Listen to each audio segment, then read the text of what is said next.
एक संत की वाणी हो, सदगुरु की वाणी हो, शास्त्रों की वाणी हो, भगवान की वाणी हो, किसी संत सदगुरु की वाणी हो, उस वाणी को हम अपने जीवन में उतारें।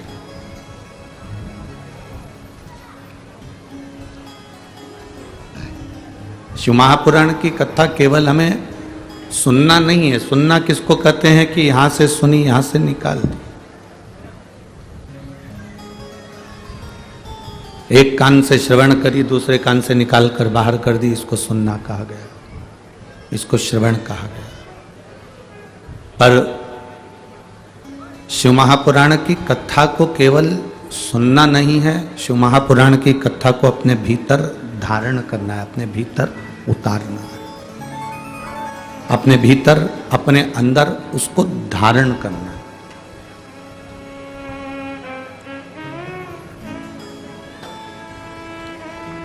अब धारण करना किसको कहा गया? मतलब कथा सुनकर केवल एक कान से सुनी, एक कान से निकाल दी, एक कान से श्रवण करी, दूसरे कान से निकाल दी। घर पहुंचे, घर के लोगों ने पूछा आप कथा में गए थे, क्या लेकर आए? तो आपके स्मरण में नहीं आया। पर हमने देखा, यह अनुभव किया है, जब से लोगों ने शिव महापुराण की कथा को श्रवण करना प्रारंभ करा तो इन्होंने केवल सुनी नहीं है, इन्होंने केवल श्रवण नहीं करी है, इन्होंने अपने भीतर उतारी भी है, अपने भीतर धारण भी करी है, अपने भीतर धारण भी करी है। केवल उतारना और धारण करना, श्रवण करना, ये अलग अलग प्रसंग है। अपने भीतर उतार कर जो शास्त्रों की रीति है, जो शास्त्रों के क्रम है, जो शास्त्रों में वर्णन किया गया है, उस पर चलना भी है।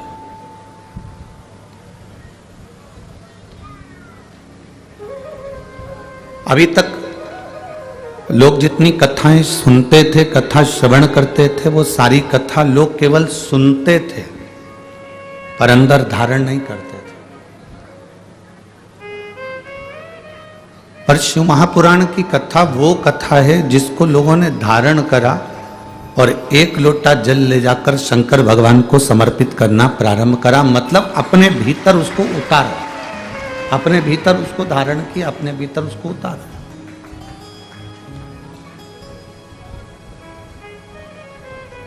और छोटे से छोटा बच्चा क्यों ना हो, छोटे से छोटा व्यक्ति क्यों ना हो, छोटे से छोटा एक बच्चा 5 साल का, 6 साल का, 10 साल का बच्चा भी हाथ में एक लोटा लेकर शिव मंदिर जाने के लिए जागरूक है।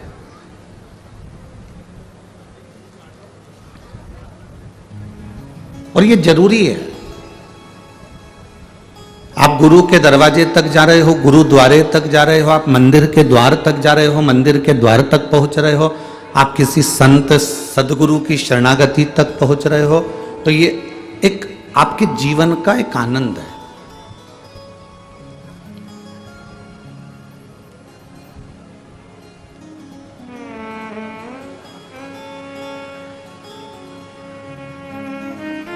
कोई किसी सदगुरु से पूछा कि हम मंदिर जाएंगे तो हमको क्या मिलेगा?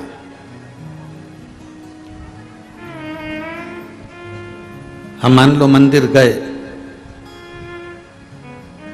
तो हमको क्या मिलेगा? एक सदगुरु से किसी ने पूछा, एक संत से, एक सदगुरु से, एक गुरु से, एक साधु से, एक तपस्वी से, एक साधक से, एक उपासक से किसी ने पूछा, क्या मान लो हम मंदिर गए,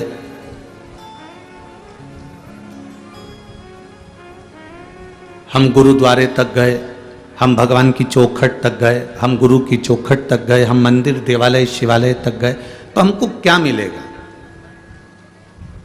अब कोई कहे तुम्हें वहां भगवान मिल जाएगा, कोई कहेगा तुम्हें वहां गुरु का दर्शन मिल जाएगा, कोई कहे तुम्हें वहां पर प्रसाद मिल जाएगा, कोई कहे तुम्हें वहाँ पहुँचकर बहुत सारा वैभव मिल जाएगा, कोई कहे कि तुम गुरु के दरवाजे तक जाओगे, भगवान के दरवाजे तक जाओगे, गुरु के द्वार तक जाओगे तो तुम्हें बहुत सारा धन वैभव, सत्ता, पैसा, दौलत सब मिल जाएगी। तो ये शिव महापुराण की कथा नहीं कहती। शिव महापुराण की कथा कहती है जिस दिन आप भगवान के मंदिर, देवालय, शिवालय, गुरु के द्वार तक जिस दिन तुम जाना प्रारंभ कर देते हो, उस समय पर तुम्हारे मन में जब भगवान के दरवाजे पर, गुरु के द्वारे तक जाने का मन में जब विचार आ जाता है तो ये समझ लेना कि धन दौलत तो एक कोने में पड़ा रहे, उस गुरु की और परमात्मा की जब दृष्टि हो जाती है तो आप वैसे ही अरबपति बन जाते हो।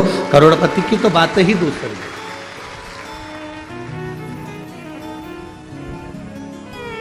आप उसकी शरणागति के करीब में पहुंचे।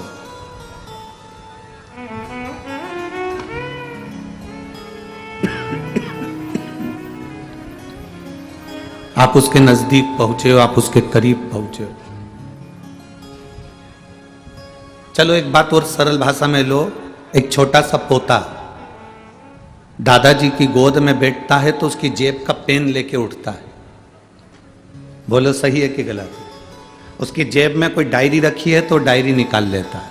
बोलो सही है कि गलत है? दादाजी की गोद में बैठा है तो मोबाइल रखा है तो मोबाइल निकाल लेगा, डायरी निकाल लेगा, पेन रखा है पेन निकाल लेगा। और दादी की गोद में बैठा है तो उसके पास में जो पर्स में डब्बियां रखी है, लौंग की डब्बी है, इलायची की डब्बी है, सुपारी की डब्बी है, तंबाकू की डब्बी है, उसके उसके उसके पर्स में, उसके बैग में जो जो सामान होगा, छोटा सा बैग है तो उसकी चेन खोलेगा, दादी के पास बैठेगा, माँ के पास बैठेगा, चेन खोल के उसमें जो जो सामान होगा, उसका भले वो लाली लिपस्टिक क्यों ना, जो भी सामान उसके बैग में होगा वो उस बैग में से निकाल ले। बोलो सत्य है कि गलत है? जम के तो बोलो जरा। ठीक है। दादाजी की गोद में बैठा तो दादाजी का कुछ ना कुछ सामान लेके उठा, दादी की गोद में बैठा तो दादी का कुछ ना कुछ सामान लेके उठा, नानी की गोद में बैठा तो कुछ ना कुछ सामान लेके उठा, नाना की गोद में बैठा तो कुछ ना कुछ सामान लेके उठा। उसी तरह हम सबके दादा, दादी, नाना, नानी, वो ईश्वर, वो परमात्मा, वो मेरा ओघड़दानी, वो शंभु, वो भोलेनाथ, उनकी गोद में जब हम बैठते हैं तो कुछ ना कुछ लेकर उठते ही हैं, खाली उठते ही नहीं।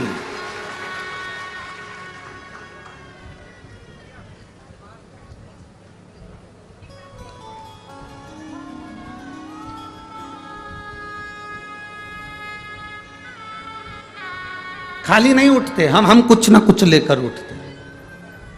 किसी गुरु की सेवा मिली है ना, गौ माता की सेवा मिली है ना, संत की सेवा मिली है, सदगुरु की सेवा मिली है, किसी को आप प्यासे को पानी पिला रहे हैं, भूखे को भोजन करा रहे हैं, वो सेवा यदि आपको मिली है उसका फल मिलता है।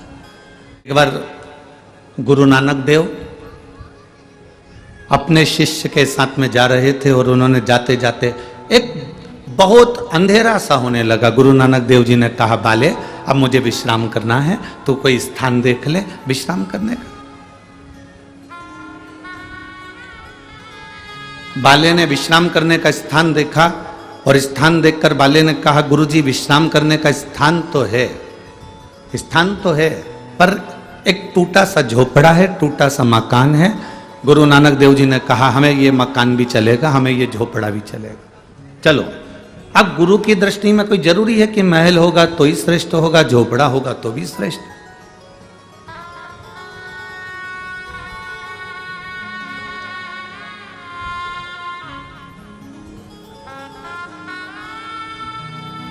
बड़ा महल हो उसमें ज्यादा भजन होता है, या छोटा झोपड़ा हो उसमें ज्यादा भजन होता है। ये झोपड़े और महल से मतलब नहीं होता, उसमें रहने वाले जो जीव हैं, उसमें रहने वाले जो व्यक्ति हैं, उसमें रहने वाले जो परिवार के लोग हैं, उनसे मालूम पड़ता है कि रहने पर भजन कितना हो रहा है, रहने पर कीर्तन कितना हो रहा है।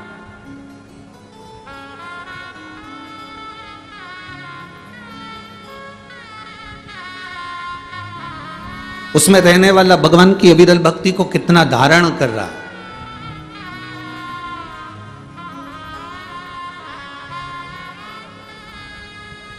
राजा भैया जायसवाल जी, हम एक बात कहना चाहेंगे। हम बहुत सारी कथा करते करते वनी पहुंच गए, पर एक तक का विषय है। हम सुबह सुबह मॉर्निंग वॉक करने के लिए उठते हैं, तो ऐसा कहीं नहीं कि कहीं नहीं उठते, सब जगह उठते हैं। पर हम उठकर पूरी मॉर्निंग वॉक कर लेते हैं, भगवान का भजन कर लेते हैं, कीर्तन कर लेते हैं, मंत्र जाप कर लेते हैं, अपने कमरे में पहुंच जाते हैं, तब तक कोई जजमान या जजमान पत्नी नहीं उठ पाते। पर आपके यहाँ ठहरे पहले दिन से देख रहे हैं कि हम उठते हैं, उसके पहले आप लोग उठकर झाड़ू भी लग जाती है, रंगोली भी डल जाती है और दिया भी लग जाता है।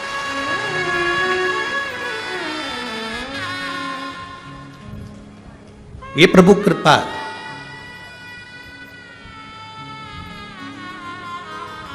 एक ये राजकुमार जी जायसवाल जी का घर देखा, और एक छत्तीसगढ़ में हम कथा करने गए थे, वहां पर भी एक जायसवाल परिवार ने कथा कराई। क्या नाम था उनका? वेणुगोपाल जायसवाल। वो वेणुगोपाल जायसवाल की धर्म पत्नी स्कूल में टीचर, और वेणुगोपाल कोई कंपनी में काम करता है, हाँ कोई छोटा मोटा वो काम करता, वेणु शंकर जायसवाल। अब उन्हें कथा ले ली। अब कथा ली, और कथा लेने के बाद वो 3 बार कुबेरेश्वर धाम पर आया। अब 3 बार में से 2 बार तो हम नहीं मिले, 1 बार हम उसको मिले। हम थे ही नहीं 2 बार में, तो जिस समय हम उस समय वो मिला। वेणु शंकर जायसवाल, छत्तीसगढ़ कौड़िया है ना, कौड़िया। अब आते से ही बोला, गुरुजी हमने कथा ली है, और कथा लगभग लिए हुए, देखो ये शिव का अनुभव है, ये हमारे जीवन के कुछ अनुभव हैं जो आपके बीच में हम कभी कभी कह देते हैं, नहीं तो अपने अनुभव कभी नहीं कहते। हम जितना बन सकता है कथा करने का प्रयास करते हैं। उसने कहा गुरुदेव कथा ली है और 4 महीने बचे हैं, और 1.5 साल पहले हमने कथा ली। हमने कहा हो गई तैयारी? कहने लगा गुरुदेव पत्नी टीचर है, और मैं एक जगह पर काम करता हूँ, साधारण सा मेरा परिवार। हमने कहा कथा का क्रम देख रहे हो, इतना बड़ा क्रम होता है, कितना पंडाल की व्यवस्था, मंच की व्यवस्था, साउंड की व्यवस्था, भोजन की व्यवस्था, बैठने की व्यवस्था कितनी होती है वेणुगोपाल जी। तो कहे गुरुजी पहले तो इतना नहीं था, पर अब देखकर तो बहुत थोड़ा सा लग रहा है। हमने कहा क्या चाहते हो? तो कि बस कथा ली है, कथा हो जाए। हमने कहा विश्वास है ना तुमको कि भोलेनाथ कथा करने आएंगे और कथा करवाएंगे और कथा सुनेंगे? कहाँ पूरा है? तो हमने कहा बस बाबा से विनती करो और तैयारी करो।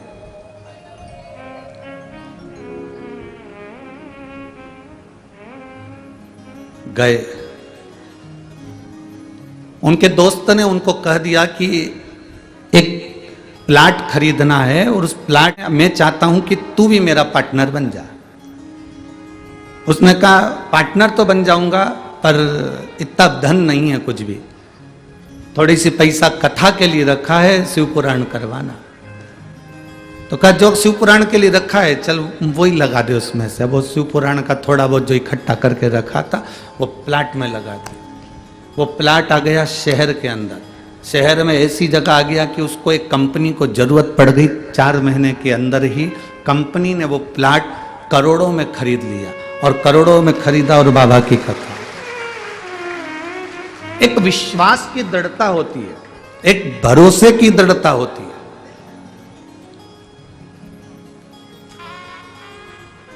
आज किसी से भी पूछा जाए कि वेणुगोपाल जी क्या काम करते हैं, तो लोग कह देते हैं साहब उन्होंने एक शंकर का मंदिर बनवा दिया, उन्होंने एक धर्मशाला का निर्माण प्रारंभ करवा दिया, और प्रॉपर्टी का इतना बड़ा व्यापारी हो गया कि शहर में, छत्तीसगढ़ के उन शहरों में उसका आज तक नाम और वर्चस्व में चल रहा।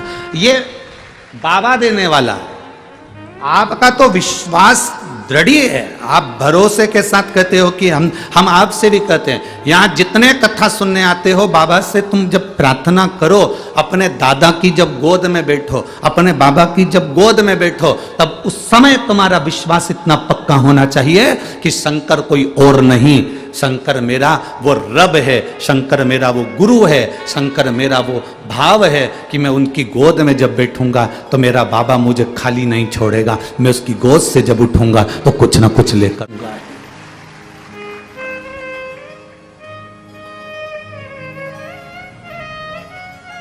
एक महिला यहां पर बैठी है जिसको डॉक्टर ने भी नीचे बैठने का मना कर दिया था। पांव में तकलीफ थी, घुटने में तकलीफ थी, कमर में तकलीफ थी, गैप था, और डॉक्टर ने कह दिया था कि तुम नीचे कभी नहीं बैठ पाओगे। वो पहले दिन कथा सुनने के लिए आई थी तो साथ में स्टूल लेकर आई थी, और उसने सुना पहले दिन की कथा में कि अगर दिल से बैठकर सुन रहे हो तो जो मांगोगे, ये घुटने का दर्द, ये कमर दर्द, तो तुम हमें लिखकर भेजोगे। आज उसने पत्र भेजा। राधिका जोशी भद्रावती जिला चंद्रपुर से आई है। कहीं बैठी हो तो हाथ हिला देना। भद्रावती जिला चंद्रपुर। 3 साल से मेरे पैरों में तकलीफ थी। ऐसा कोई हॉस्पिटल नहीं है जिसमें मैंने इलाज नहीं करवाया। नीचे 3 साल से नहीं बैठ पाई थी। कहां है? हाथ हिलाओ एक बार। हाँ ठीक है, दिख गए, दिख गए, दिख। 3 साल से मैं नीचे नहीं बैठ पाई थी, पर पहले दिन की कथा में आपने जो वर्णन किया था, उसके बाद मैंने भी मन में सोच लिया, भोलेनाथ मैं कल कथा सुनने के लिए आऊंगी। अगर तूने मुझे इतना बल दे दिया, मैं नीचे बैठकर कथा सुनना चालू कर दूं और मेरा पांव चलने लगेगा, तो मैं तेरी 7 दिन की कथा सुनूंगी।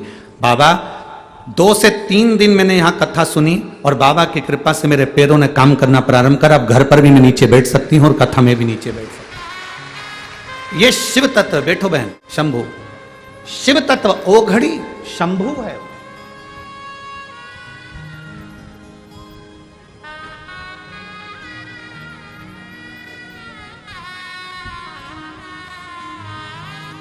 आप जब उसकी शरणागति में जाएं तो आपके भीतर अलग एक ऊर्जा होना चाहिए, एक ऊर्जा।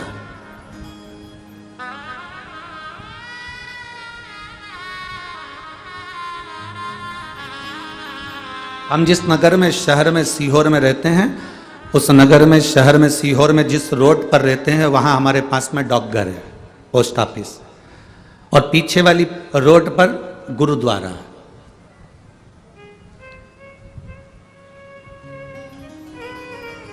अब जब भी कोई गुरुद्वारे का दर्शन करने के लिए या वहां से जो भी प्रसाद लेकर हलवे का निकलता, और हम भी वहां जाते गुरुद्वारा दर्शन करने के लिए, और जब भी कोई, हम जब नहीं पहुंच पाते, कोई निकलता तो हलवे का प्रसाद हमको दे जाता। अब जितने गुरुद्वारे से आने वाले, हम उनसे एक ही बात कहते हैं, दादाजी से मिलिए आए?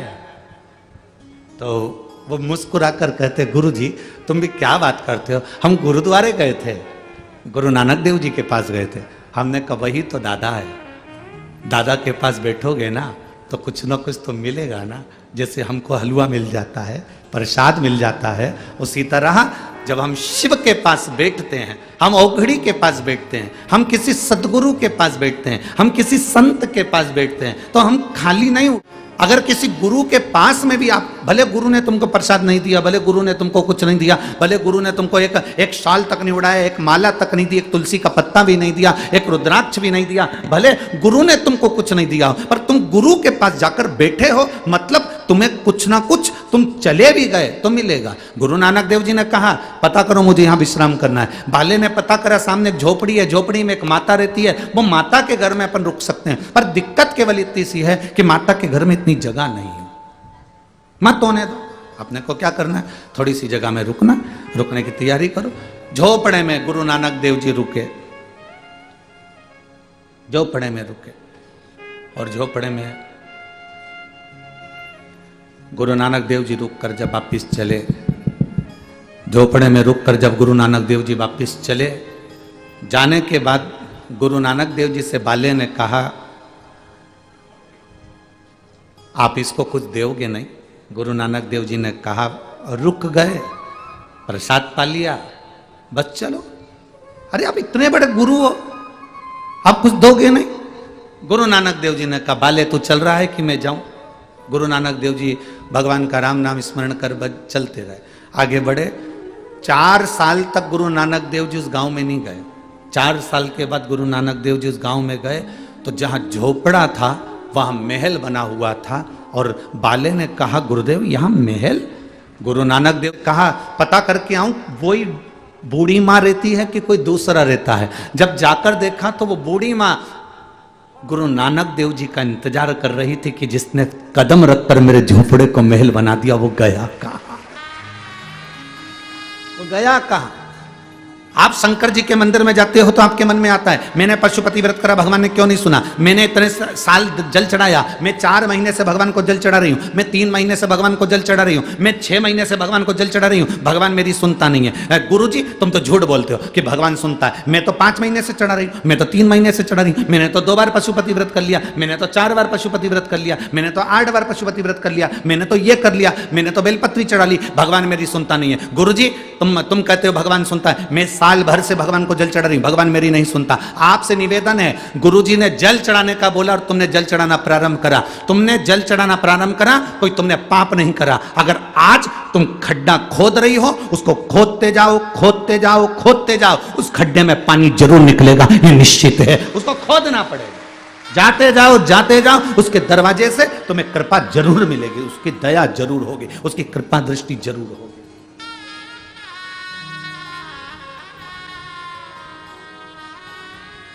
शंभो शरणे पड़ी मांगू घड़ी रे घड़ी, दुख काटो दया करी न दर्शन आपो।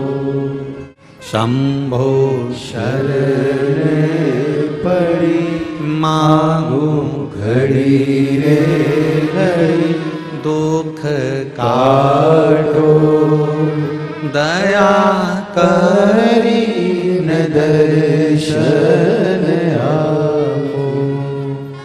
हम उसके दरवाजे से कुछ नहीं मांगे तो भी सब कुछ देता है, सब कुछ। हम बस उसके द्वार तक पहुंचे, हम बस उसकी चौखट तक पहुंचे।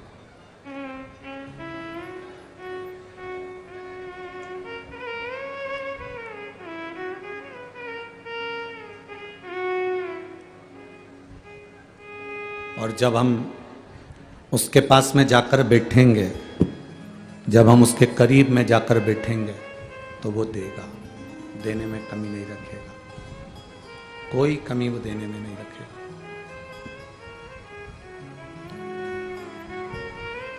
तेरे मंदिर में आना मेरा काम है और मेरी बिगड़ी बनाना। इनको बढ़ा दो बाबा। तेरे मंदिर में आना मेरा काम है और मेरी बिगड़ी बनाना तेरा काम।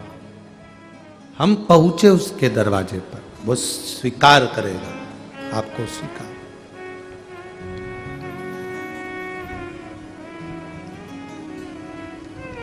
कोई तुमसे कहे कि तू इतने समय से जल चढ़ा रही है, फायदा क्या हुआ? फायदा नहीं देखना। तो इतने समय से भगवान के मंदिर जा रही है, फायदा क्या हुआ? फायदा नहीं देखना। व्यापार थोड़ी ना कर रहे हो कि मुनाफा देखोगे या फायदा देखोगे या नुकसान देखोगे या लाभ देखोगे या हानि देखोगे। भगवान के मंदिर में जल चढ़ाना लाभ और हानि के लिए चढ़ा रहे हो क्या? अरे बोलो तो जम के। फायदे के लिए चढ़ा रहे हो कि ये फायदा होगा तो हम चढ़ाएंगे ना। चलो जाने दो, एक बात अच्छे से समझ लो। तुम इतने से थे, हम भी इतने से ही थे, मां की गोद में सोते थे, जन्म लिया था, मां हमको हॉस्पिटल लेकर चली गई, आपको भी आपकी माता हॉस्पिटल लेकर गई होगी, और हाथ में और यहां गोद गोद के इंजेक्शन लगाए जाते थे। बोलो याद है कि नहीं? आपका हाथ उठाकर देखना, थोड़ा सा कपड़ा उठाकर देखना, यहां निशान बना होगा तुम्हारे को जो इंजेक्शन लगे थे, जो टीके लगे थे उसका। लगे कि नहीं लगे? सब बोलो ये। सबके हाथ में टीका लगा है कि नहीं लगा? इंजेक्शन लगा है कि नहीं लगा? अब कोई मां हॉस्पिटल में डॉक्टर से कहते साहब मेरे बच्चे को कोई बीमारी है क्या जो तुम इंजेक्शन लगा रहे हो, मेरे बच्चे को कोई टिटनेस का इंजेक्शन लगा रहे हो, चेचक का इंजेक्शन लगा रहे हो, कहीं पोलियो की दवा पिला रहे हो, मेरा बच्चा कोई पोलियो ग्रसित है क्या, मेरे बच्चे को कोई ये बीमारी है क्या, मेरे बच्चे को ऐसा है क्या।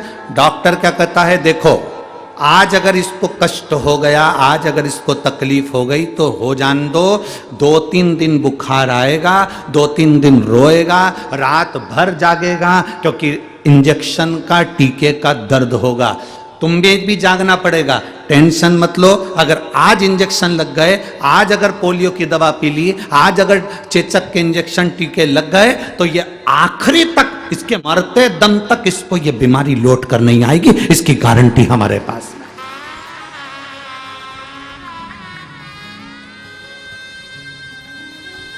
अब व्यक्ति कैसा हो गया, व्यक्ति कैसा है, एक्सीडेंट हो जाता है, हॉस्पिटल चले जाता है, महामृत्युंजय का पाठ चालू करता है, बोलो सत्य है। ब्लड प्रेशर गड़बड़ हो गया, कोमा में पड़ गया, तब महामृत्युंजय का पाठ चालू करता है।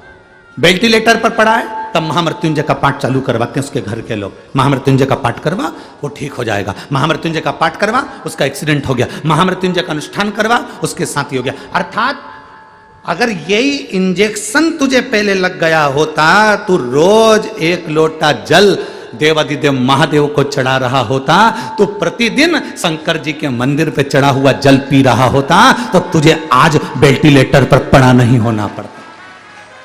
कोई आएगा नहीं आएगा, कोई तुम्हें संभालेगा नहीं संभालेगा, पर वो मेरा महादेव, मेरा शिव तुम्हें संभालने के लिए जरूर आएगा, मेरा शंकर, मेरा शिव तुम्हें संभालने के लिए जरूर आएगा, मेरा देवादिदेव महादेव तुम्हें संभालने के लिए जरूर आएगा। अगर तुम्हारा विश्वास दृढ़ है, तुम्हारा भरोसा पक्का है, तुम शिव के शिव तुम्हारा हो गया, तो फिर तुम्हें पीछे नहीं हटना,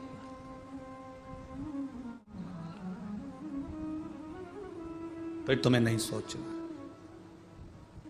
फिर तुम्हें टेंशन नहीं लेना।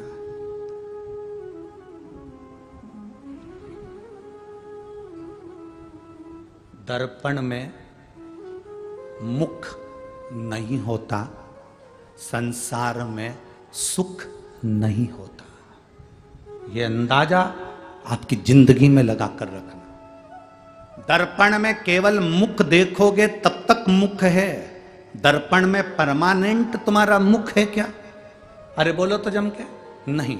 दर्पण में मुख नहीं होता और इस संसार में सुख नहीं होता।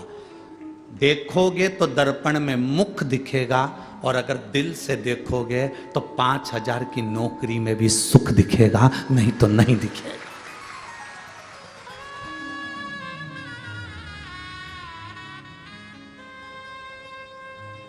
दर्पण में परमानेंट मुख नहीं होता, देखोगे तब दिखेगा। संसार में सुख नहीं होता, देखोगे तो दिखेगा। आपने सोच लिया कि मैं 10,000 की नौकरी में भी सुखी हूं, मतलब आप सुखी हो, और कोई करोड़ों रुपए कमा ले और उसमें भी नहीं सुखी रहता, उसमें भी जिंदगी भर रोता रहता, तो उसमें सुख नहीं है। आप 2 रोटी खा रहे हो और सुख की जिंदगी जी रहे हो, तो आपको रूखी रोटी में भी सुख नजर आएगा, और नहीं तो कोई घी की भी दे देगा तो सुख नजर नहीं आएगा,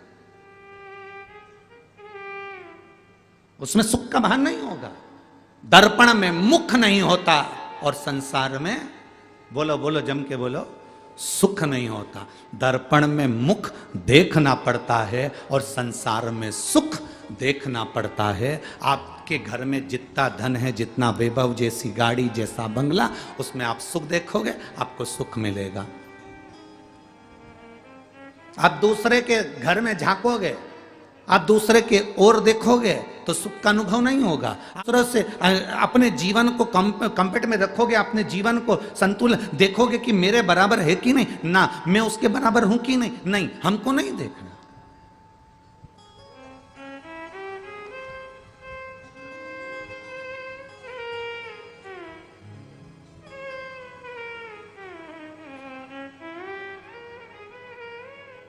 महाराज,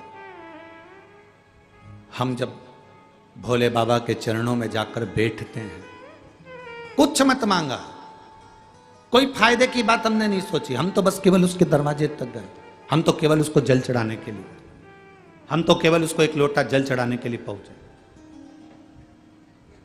अब आगे उसकी मर्जी। तेरे मंदिर में आना मेरा काम है, मेरी बिगड़ी बनाना तेरा काम है। तेरी चौखट पर मैं आ ही गया, मुझे दर्शन दिखाना तेरा काम। हम उसकी चौखट तक पहुंच गए, आगे फिर उसकी मर्जी है, वो दर्शन देगा ना देगा, वो हमको संभालेगा ना संभालेगा।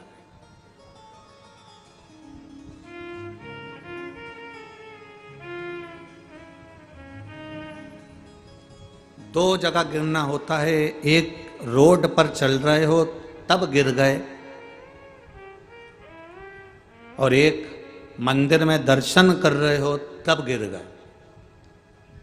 दो जगह गिरना, दो जगह गिरने का क्रम, एक रोड पर चलते चलते गिर गए, एक मंदिर में गिर गए।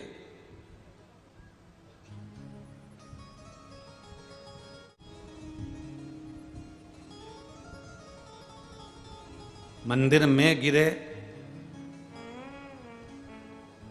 तो उसके चरणों की रज, उसके दरवाजे की धूल मिट्टी शरीर में लेकर उठे। रोड पर गिरे, संसार के लोगों की वो भाग दौड़, वो मिट्टी लेकर उठे। बनी में गिर जाओ तो कोयला लेके उठे।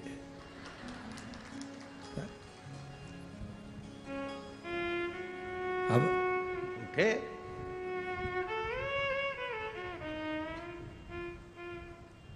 शरीर गिरा, उसने भगवान के चरणारविंद की रज हमारे शरीर में चिपकी, हम उसको लेकर उठे। रोड पर गिरे, गिर गए, वहां मिट्टी पड़ी थी, धूल पड़ी थी, वो लेकर उठ गए। दोनों जगह में अंतर है। परमात्मा के चरणों में गिरने में अंतर है, वहां गिरे, उसकी चौखट पर गिरे हो तो वो संभालेगा, और किसी के साथ जाते जाते गिर गए तो जो साथ वाला है वो संभालेगा। पर जिसकी चौखट पर गिरे हो वो अंतिम समय तक संभालेगा, और जिसके साथ चलते चलते गिरे वो केवल हॉस्पिटल तक संभालेगा, उसके बाद नहीं संभाल सकता।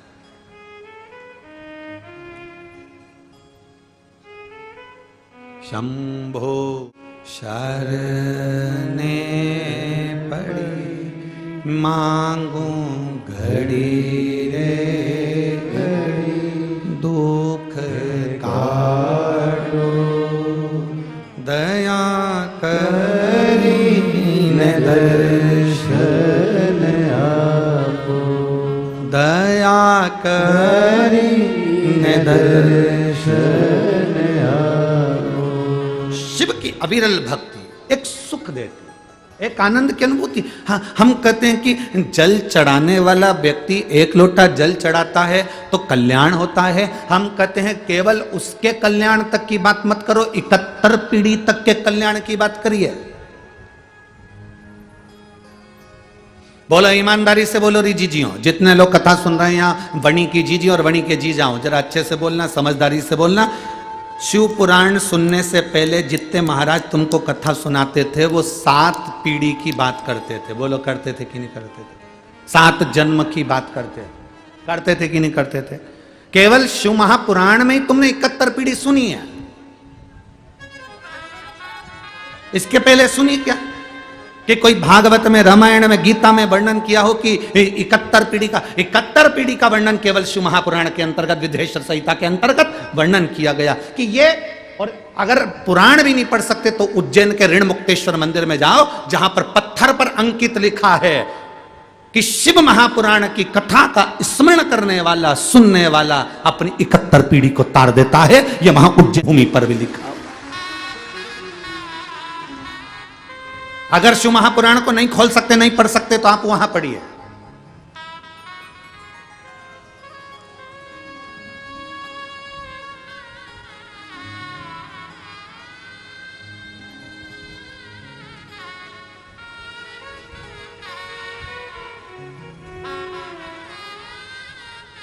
आप अध्ययन तो करो, आप पढ़ो तो क्या लिखा है। एक बार श्री देवऋषि नारद भ्रमण करते करते श्रीमन नारायण श्रीमन नारायण श्रीमन नारायण श्रीमन नारायण बोलते बोलते देवऋषि नारद पहुंच गए इंद्रलोक में। जब देवऋषि नारद इंद्रलोक में पहुंचे, देवऋषि नारद जब इंद्रलोक में पहुंचे तो वहां बहुत सारी अप्सराएं नृत्य कर रही थी, बहुत अप्सराएं नृत्य कर रही थी। एक अप्सरा देवऋषि नारद ने देखी जिसका नाम था वपु। कौन सी अप्सरा है? नाम बोलो आप लोग। वपु। कौन सी अप्सरा है? वपु। एक वपु नाम की अप्सरा वहां एक कोने में खड़ी थी, ना नृत्य कर रही थी ना गायन कर रही थी, खड़े है, जिसके मस्तक पर त्रिपुंड लगा हुआ था।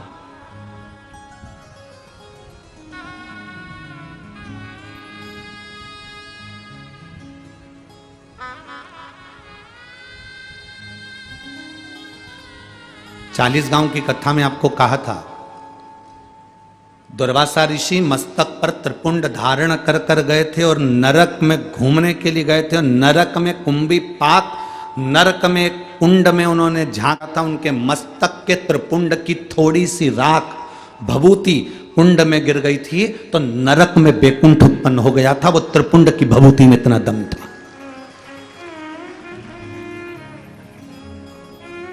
शिवजी पे चढ़ी हुई भभूत में इतना दम था। आप लोगों से निवेदन है, आप रोज भभूति नहीं लगा सकते, आप रोज त्रिपुंड नहीं लगा सकते, आप रोज भगवान का चंदन मस्तक पर नहीं लगा सकते, तो भगवान के ऊपर जो जल चढ़ता है उस जल को अपने ऊपर छीट लिया करो।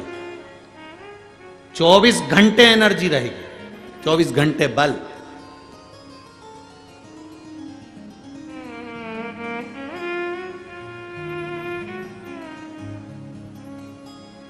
और आज इस व्यासपीठ से कहने में पीछे नहीं हटेंगे। हम तो इतना जरूर कहेंगे, अगर कोई व्यक्ति बीमार है, हॉस्पिटल लेकर जा रहे हो, लग रहा है कि इसको बड़ी बीमारी की आशंका है, इसका किडनी लीवर डैमेज हो चुका है, इसको कहीं कैंसर जैसा रोग दिख रहा है, इसके शरीर में कोई ना कोई बड़ी बीमारी डॉक्टर बोल सकता है, तो मैं लग रहा है कि घबराहट हो रही है, भय लग रहा है कि मैं डॉक्टर को दिखाने नागपुर जा रही हूँ, मैं डॉक्टर को दिखाने के लिए चंद्रपुर जा रही हूँ, मैं डॉक्टर को दिखाने के लिए यवतमाल जा रही हूँ, मैं डॉक्टर को दिखाने के लिए यहाँ जा रही हूँ, और तुम्हें लग रहा है कि कहीं कोई बड़ी बीमारी ना आए, तो हमारा निवेदन है, सबसे पहला काम करना, हॉस्पिटल डॉक्टर को दिखाने से पहले शंकर के मंदिर में जाना, एक लोटा जल समर्पित कर कर आचमन करना, एक बेलपत्री उठाना, तुम खाओ तो ठीक, ना खाओ तो ठीक, उसको पर्स में डालना या जेब में रखना और उसको लेकर हॉस्पिटल तक जाना और कुंदकेश्वर महादेव का नाम लेकर जाना। कभी बड़ी बीमारी नहीं निकल सकती।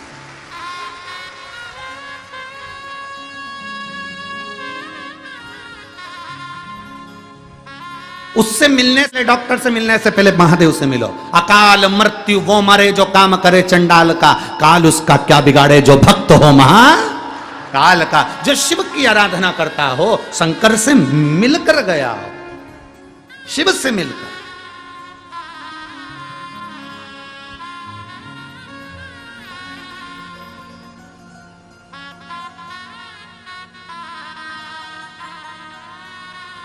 बहुत बड़े डॉक्टर को फाइल दिखा दी, फिर छोटे छोटे डॉक्टरों से जाकर कह दो हम बड़े डॉक्टर मुंबई गए थे, वहां ये डॉक्टर को दिखाकर, बड़े हॉस्पिटल का नाम ले दो, हमने वहां दिखाया।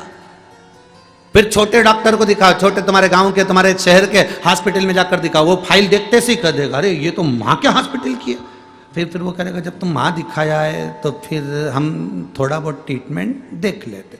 फिर उसने थोड़ा बहुत ट्रीटमेंट दे दिया। उसी तरह हॉस्पिटल जाने से पहले तुम जब शिवालय तक चले जाते हो, शंकर के मंदिर चले जाते हो, बड़े डॉक्टर से मिल लेते हो। इससे बड़ा डॉक्टर कौन होगा? तुम ईमानदारी से बोलो, जो अपने ससुर का सिर काटकर बकरे का मुंह लगा दे। कितनी जोरदार प्लास्टिक सर्जरी है।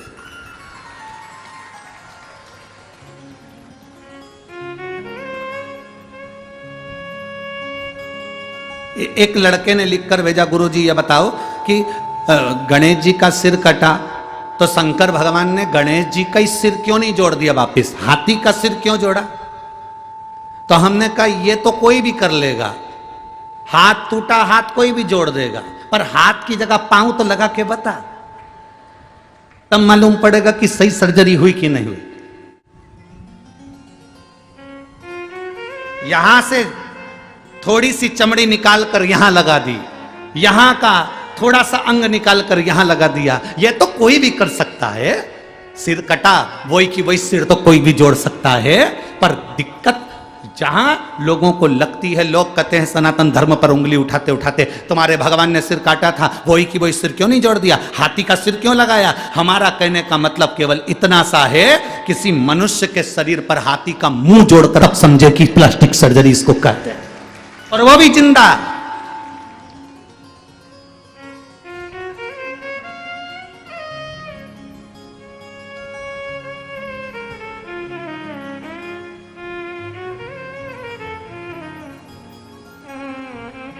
एक व्यक्ति ने हमसे कहा, गुरु जी देखो तुम्हारे सनातन धर्म में, तुम्हारे हिंदू धर्म में कितनी सारी पुराण हैं, कितने सारे वेद हैं, कितने सारे शास्त्र हैं, कितने सारे ग्रंथ हैं, और हमारे धर्म में केवल एक, बाकी के जितने धर्म सब में एक पुस्तक, एक ग्रंथ, एक किताब है, और तुम्हारी इतनी किताब।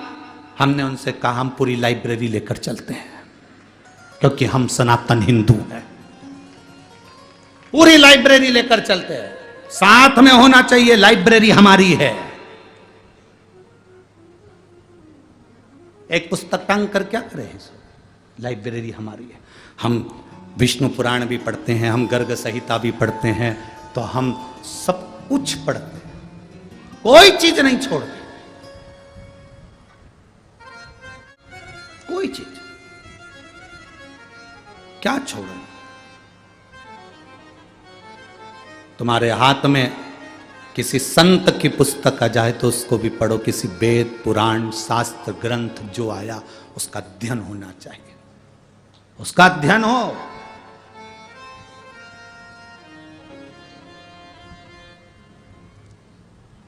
अब वो समय नहीं रहा जिस समय में केवल एक कथा वाचना चालू कर दो, इनका जन्म यहां हुआ, उनका जन्म वहां हुआ, उन्होंने ये करा, उन्होंने वो करा, और कथा पूरी हो गई। 4 भजन सुना दिए, सबको ताली बजवा दी, थोड़ा बहुत नाच लिए, कूद लिए, और कथा पूरी हो गई। शिव महापुराण में तो इतना समय भी नहीं होता कि एक भजन की जगह 2 भजन गा लिया जाए। एक भजन के लिए भी थोड़ा सा समय बीच में फंसाना पड़ता है, तब जाकर कोई भजन हो पाता है, नहीं तो वो कथा इतनी लंबी तक चल जाती है कि आपके भीतर शिव तत्व कैसे प्राप्त हो। हम जिसके लिए आए हैं, हम जिस परमात्मा को प्राप्त करने के लिए आए, हम जिसके दरवाजे पर आए हैं, वो हमें कैसे मिले। हम गुरु के दरवाजे पर जाएं, और उस गुरु के दरवाजे पर जाएं, तो हम अगर गुरु के दरवाजे पर पहुंचे, भले हमारा गुरु वहां सामने नहीं हो, पर गुरु ग्रंथ भी अगर वहां पर है, तो उस ग्रंथ में गुरु का दर्शन होना चाहिए।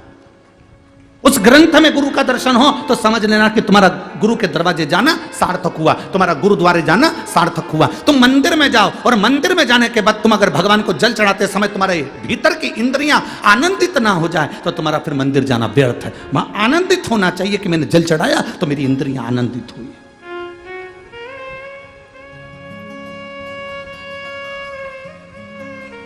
बप्पू खड़ी है, इंद्रलोक की सारी अप्सराओं में अलग खड़ी है, सिर पर त्रिपुंड लगा हुआ है, चंदन का तिलक लगाया हुआ, कंकु का तिलक लगाया हुआ, सिर पर थोड़ा सा तिलक लगाया हुआ व्यक्ति अलग दिख जाता है। पूरी ट्रेन में, ट्रेन के अंदर लोग चढ़े हुए हैं, और अगर आप तिलक लगाकर चढ़ गए हो तो यह पक्का है कोई ना कोई तुमको ऐसा मिल जाएगा जो थोड़ी सी जगह देकर सीट पर बिठाई देगा। तिलक का यह फर्क पड़ता है।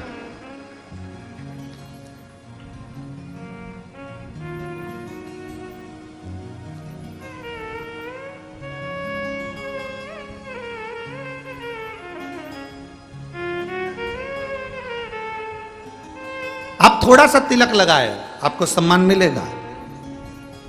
बहुत बहुत हम कहेंगे आप लोगों को थोड़ी सी काली मिर्ची भी लग सकती है, क्योंकि हमारी बात से लोगों को जरा काली मिर्ची लाल मिर्ची थोड़ी ज़्यादा लगती है। हम कहेंगे आप लोगों को थोड़ा सा लग सकता है। बोल दूं क्या? बोलो, जम के तो बोलो, बोल दूं।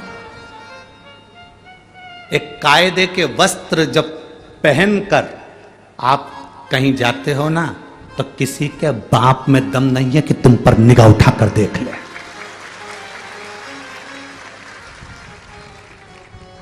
जब वस्त्र कायदे का नहीं होता तो लोग फायदा उठाते हैं। वस्त्र कायदे का नहीं होता तो लोग फायदा उठाते हैं। घाव पांव में है तो डॉक्टर से पूछना कि पट्टी क्यों बांधता है। डॉक्टर को मालूम है अगर पट्टी नहीं बांधूंगा तो ये मक्खी उस घाव पर बैठेगी, इसलिए जितना हो सके पट्टी बांध कर चलोगे तो फिर ये आड़ी टेढ़ी मक्खी नहीं झूमेगी।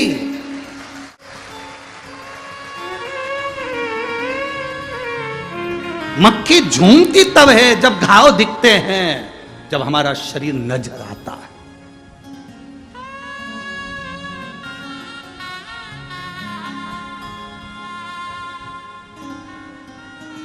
अपने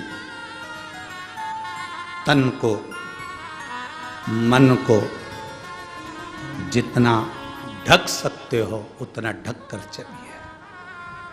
भजन को जितना ढक सकते हो उतना ढक कर चलिए। भोजन को जितना ढक सकते हो उतना ढक कर चलिए।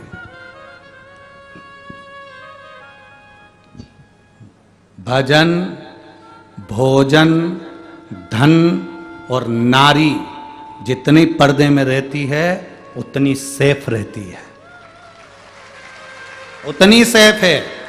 भजन पर्दे में, माला जप रहे हो गौमुखी के अंदर, भोजन कर रहे हो थोड़ा अंदर।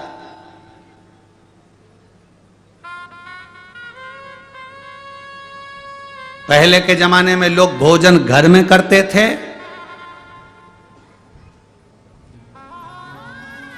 और सोच कर्म करने के लिए बाहर जाते थे, फ्रेश होने बाहर जाते थे। आज के जमाने में बाहर खाते हैं, घर में। विचित्र है ना, विपरीत।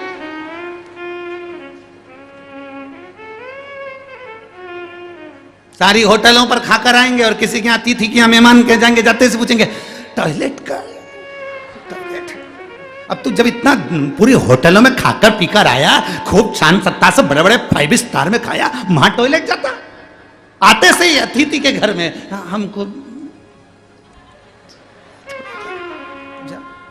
पहले घर में खाते थे, जाते थे, अब बाहर खाते हैं, घर में जाते हैं। इतना विचित्र। और क्या कहते हैं, हम बहुत पढ़े लिखे हैं। अरे सुनने हो,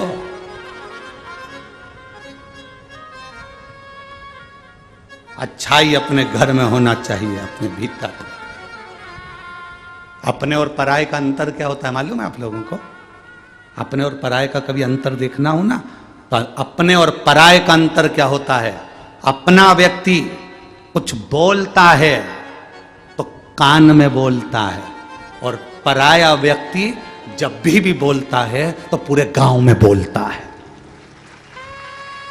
अगर अपना व्यक्ति हमारी अच्छाई और बुराई हमारे कानों में आकर बताए, ए बेटी तूने कपड़े अच्छे नहीं पहने, ए बेटा तूने ये काम अच्छा नहीं करा, ए बेटा तूने ये अच्छा करा, ए बेटा तूने ये अच्छा करा, तूने अपने कानों में आकर कोई बोले तो समझ लेना कि अपना व्यक्ति है। और अपना ही व्यक्ति अगर पूरे गांव में जाकर हमारी बुराइयां करे, अपशब्द करे, चिल्ला चिल्ला कर बोले, आड़ा टेढ़ा बोले, तो समझ लेना हमारे अपने भी अपने नहीं हुए, ये तो पराये के बराबर है। अपना होता तो कानों में कहता, पराया है इसलिए चिल्ला चिल्ला कर रोडों पर कह रहा है, दूसरों से कह रहा है, मोहल्ले में कह रहा है, समाज में कह रहा है, गांव में कह रहा है, परिवार में कह रहा है। अपना होता तो कानों में आकर कहता, बेटा ये गलत है, बेटी ये गलत है। कानों में आकर कहो, वो सुधारेंगे। गांव में जाकर कह रहे हो मतलब तुम पराये हो, तुम अपने हो ही नहीं सकते। अपने और पराये का सबसे बड़ा भेद यही होता है, अपना व्यक्ति कानों में आकर कहता है, बेटा ये गलत है, बेटी ये अच्छा है, बेटी ये गलत है। और पराया व्यक्ति पूरे गांव में डोंडी पीट पीट कर कहता है, बताओ उसने ऐसा कर दिया, हमारे ही रिश्तेदार, हमारे ही ये, हमारा ही वो, और उसने ऐसा कर दिया। बस वो अगर डोंडी पीट पीट कर कह रहा है, भले तुम्हारा खुद का है, सही है तुम्हारा, पर वो पराये से भी बदतर है, वो पराये से भी बदतर। अपना अपना होता है। बहुत धीरे से समझाया जाए, बहुत धीरे से, बहुत धीरे से समझाया जाए कि ये गलत है, ये सही है, ये ठीक है। बपू देव ऋषि नारद ने देखा कि मस्तक पर त्रिपुंड लगाकर, तिलक लगाकर खड़ी है और भगवत स्मरण में डूबी हुई है, उसके मस्तक के तिलक से पहचान गए नारद जी की ये शिव भक्त है, ये शंकर की उपासक है, ये शंकर की आराधना करने वाली है, ये शंकर की उपासक है। उसकी पहनावे से, उसके चेहरे से पहचान गए कि ये शंकर की उपासक है। जो शिव जी के मंदिर में लोटा भर के जल चढ़ाना प्रारंभ कर देता है, उसको ब्यूटी पार्लर जाने की जरूरत नहीं पड़ती, उसके चेहरे पर खुद चमक आ जाती है, अपने आप चमक आती है, अपने आप उसका ग्लो बन जाता है। उसको ज्यादा कुछ रगड़ने की जरूरत नहीं पड़ती, क्योंकि महादेव को इतना रगड़ के आती है।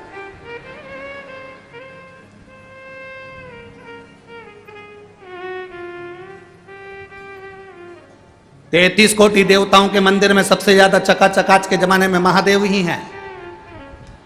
हर सोमवार को 3 तरह का प्रसाद आ जाता है और खूब आनंद में सुबह से लेकर शाम तक नहाते रहते हैं। और शिवरात्रि पड़ गई या प्रदोष पड़ गई तो रात को भी नहाते रहते हैं, आराम से बैठे हैं। इसलिए पार्वती भी उनसे दूर हाथ जोड़ के बैठी, नहाते रहो, नहाते रहो, हाथ जोड़ के पीछे बैठी है।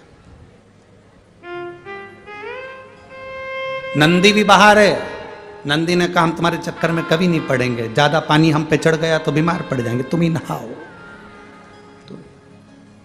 गणेश जी कार्तिकेय भी साइड में, पिताजी हैप्पी फादर्स डे, तुम ही नहाओ, हम पीछे, वो भी नहीं जाते।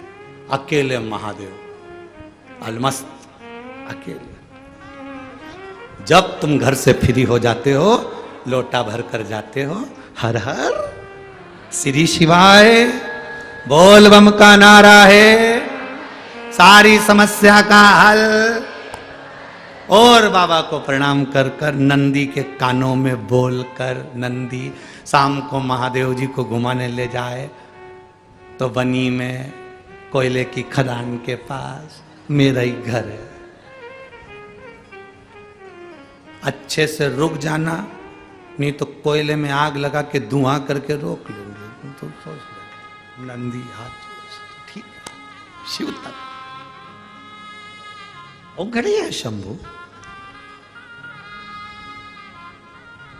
और मेरे भोले तेरा सहारा है, मेरे भोले तेरा सहारा है, मेरी नैया का तो किनारा है, मेरी नैया का तो किनारा है। ये शिव तत्व है। ओ घड़ी शंभू, चेहरे से पहचान बन जाती है कि शंकर का भक्त है, ये शिव का उपासक है। शिव महापुराण तो यहां तक कहती है, अगर शंकर के मंदिर भी ना गए हो तो कोई शंकर के भक्त का केवल दीदार कर लो तो शंकर की आराधना पूर्ण हो जाती है। शिव की आराधना पूर्ण हो गई, शिव की भक्ति पूर्ण। कुछ मत मांगो, बैठे हो तो भी सब कुछ दे देगा। ये 7 मार्च से 13 मार्च तक कुबेरेश्वर धाम सीहोर में रुद्राक्ष उत्सव है। अभी 15 फरवरी तक रुद्राक्ष सीहोर में बटेंगे, उसके बाद में फिर रुद्राक्ष बटना बंद हो जाएंगे, फिर 15 मई से चालू होंगे। क्योंकि बीच में रुद्राक्ष उत्सव है तो उसकी तैयारी करना, व्यवस्था करना, और जो शिवजी के अभिषेक के जो रुद्राक्ष 2 साल के रखे हुए थे वो सारे के सारे बटकर पूर्ण हो गए। 15 तारीख तक शायद पूरे के पूरे ही समाप्त हो जाएंगे। तो अब जितने रुद्राक्षोत्सव के रुद्राक्ष थे वो तो पूर्ण हो गए। अब वापिस रुद्राक्षोत्सव में वो अभिषेक कर कर, पूजन कर कर जो रुद्राक्ष लाखों आते हैं उन सबको शिवलिंग के अंदर भर कर फिर उसको वापिस सिद्ध कर कर वापिस सब लोगों को दिए जाते हैं। अब उस बीच में रुद्राक्ष बटना तो बंद रहेगा। अब लोग सोचें कि रुद्राक्ष तो मिलेगा नहीं, हम सीहोर कथा सुनने के लिए, हमारा निवेदन है आप उस कंकर शंकर की धरा पर 7 दिन, 5 दिन, 3 दिन, 2 दिन, 4 दिन बैठकर एक रात्रि विश्राम कर कर जब आप कथा सुनेंगे, भले कैसा भी लेकर आओगे, पर यह विश्वास से कहते हैं कि अगली बार आओगे तो उसमें एक बैग तुम्हारा धन से भी भरा होगा जो तुम बाबा के ऊपर लौटा कर जाओ। क्योंकि कुबेरेश्वर धाम का एक नियम है, जो आता है वो 3 महीने में वापस जाता है। आप में से कई बैठे होंगे जो एक बार नहीं कम से कम 2-3 बार हो जाए हो, जो एक बार नहीं कम से कम 2 बार तो गए होंगे कुबेरेश्वर धाम, कम से कम 2 बार गए होंगे। आप में कई बैठे होंगे जो एक बार नहीं कम से कम 2 बार होकर आए हो, क्योंकि एक बार जो जाता है वो दूसरी बार फिर बुलाता है। 7 मार्च से 13 मार्च तक रुद्राक्ष उत्सव में भले रुद्राक्ष ना मिले, पर प्रयास करना परिवार के साथ, कुटुंब के साथ, घर के साथ, दोस्तों के साथ, सहेलियों के साथ अपना डेरा कुबेरेश्वर धाम पर हम 7 दिन, 5 दिन, 3 दिन, 2 दिन बैठकर कथा कर तत्व ग्रहण करें। उस कंकर शंकर की भूमि पर रहें जो 12 ज्योतिर्लिंग के बीच में है, और वहां रहकर हम कथा और शिव पुराण का आनंद लेकर श्री शिवाय नमस्तुभ्यम कहकर बाबा से अपने दिल की बात कहें। रुद्राक्ष तो मिल जाएगा, बाबा चाहेगा तो कभी भी प्राप्त होगा, पर कथा कुबेरेश्वर धाम पर साल में केवल एक ही दिन, एक ही बार प्राप्त होती है, जिसके लिए लोग तरसते हैं और वहां कर बैठकर कथा का रस तत्व ग्रहण करते हैं। उसको सुनना है हमको, उसको धारण करना है हमको। और तुम आओगे, तुम तो भगवान की कथा लेने के लिए आ रहे हो, कथा सुनने के लिए आ रहे हो, अपनी झोली भरने के लिए आ रहे हो, चोटे भी बहुत आएंगे। और सावधान इंडिया, मैं वनी के यहाँ के कलेक्टर महोदय को, एसपी, डीएसपी, कमिश्नर, यहाँ के एसडीएम, यहाँ के टीआई और यहाँ के सारे प्रशासनिक अधिकारियों को धन्यवाद दूंगा, जिन्होंने कथा के एक दिन पहले ही यहाँ इतने चोर लोग आ गए थे, चेन और मंगलसूत्र काटने वाले, सबको उन्होंने बस में भर लिया और जेल में बंद कर दिया। मैं धन्यवाद दूंगा यहाँ की पूरी प्रशासन को, बहुत बहुत साधुवाद।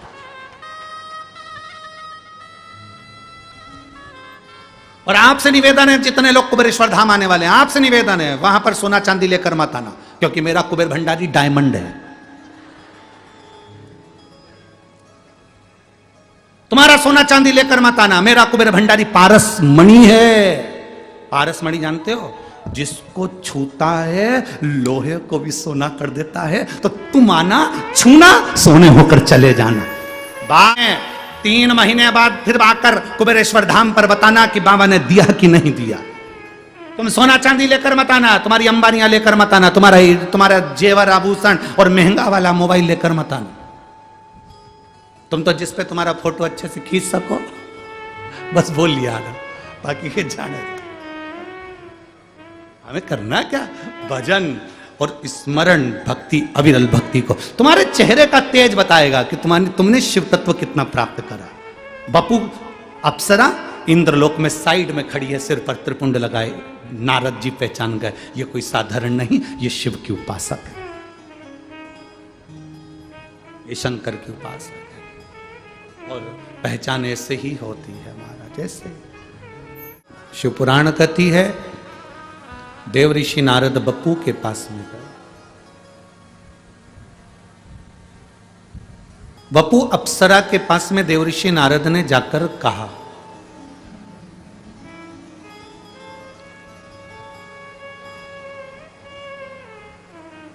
कुछ भारी काम होता है ना, प्रबल काम, तो किसी अच्छे को ही सौंपा जाता है, किसी अच्छे को ही दिया जाता है। कई लोग ये विचार करते हैं कि मंदिर में जैसे 4 ट्रस्टी हैं, गुरुद्वारे में कोई 5 लोग ट्रस्टी हैं, गुरु के आश्रम में कोई 5 लोग 6 लोग ट्रस्टी हैं, या किसी मंदिर में, शिवालय में, देवालय में कोई 5-7 लोग ट्रस्टी हैं। 4 लोग कोई काम ही नहीं करते और एक व्यक्ति बहुत काम करता। लंगर लगाना है तो वही लगाएगा, व्यवस्था करना है तो वही करेगा, मंदिर में जल भरना है तो वही भरवाएगा, नल की मोटर सही करवाना है तो वही करवाएगा, कहीं कुछ पकवान बनवाना है तो वही बनवाएगा, मंदिर की पुताई करवाना है तो वही करवाएगा, कोई कपड़ा सिलवाना है तो वही सिलवाएगा। तो कभी कभी उसकी पत्नी उससे कहती है तुम फ्री हो क्या? इतने सारे ट्रस्टी हैं, इतने सारे काम करने वाले हैं, इनको कोई काम था और आप ही आपको काम करना पड़ता। पत्नी को खुश होना चाहिए।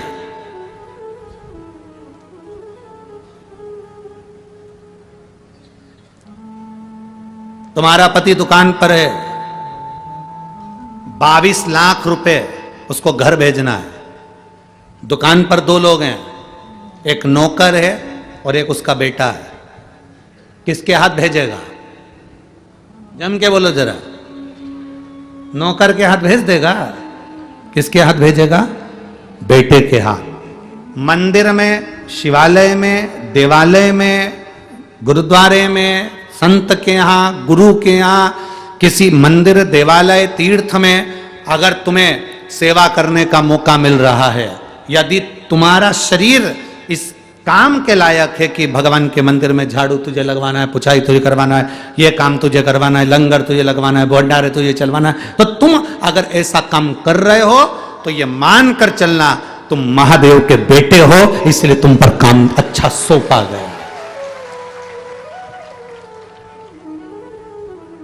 काम तुम्हारे लिए अच्छा, रिटर्न बढ़ा दे बाबा, रिटर्न बढ़ाओ। काम अच्छा सौंपा गया है। तुमको अच्छा अगर काम दिया गया है तो समझना कि तुम बाबा के पुत्र हो, तुम बाबा के बेटे हो।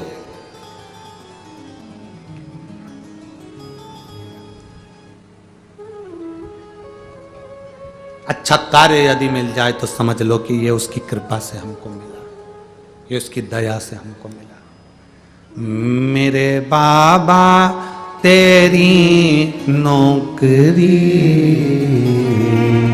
सबसे बढ़िया है, सबसे बड़ी।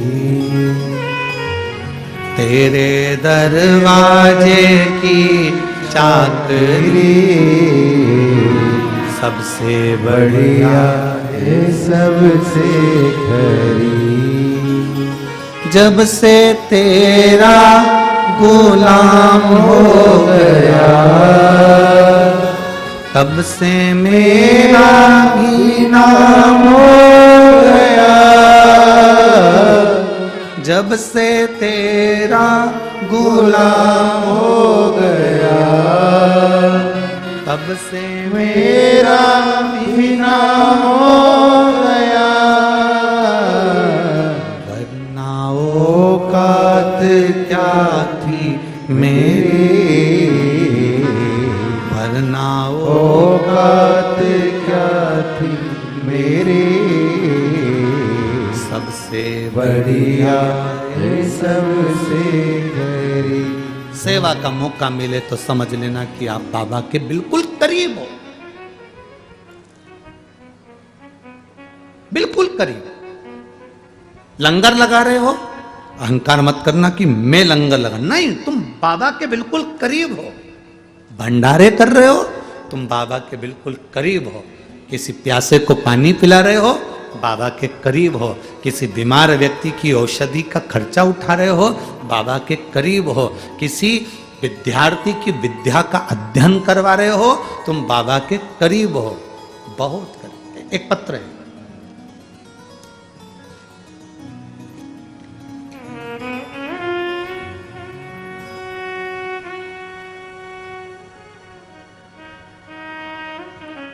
मेरा नाम पमार चंदा, ग्राम निवासी सालीबाड़ा, मंडल उटनूर, जिला आदिलाबाद, तेलंगाना। कहीं बैठे हैं? आदिलाबाद तेलंगाना से आए। आप दोनों ही हैं? ऐसा हाथ हिला देगा। पहले तो आपको बहुत बहुत बधाई। हम आदिलाबाद तेलंगाना के निवासी हैं। हमारा मोबाइल नंबर ये है। मेरा नाम पमार चंद्र सिंह, ग्राम निवासी सलीवाड़ा, आदिलाबाद, तेलंगाना से हैं। बाबा,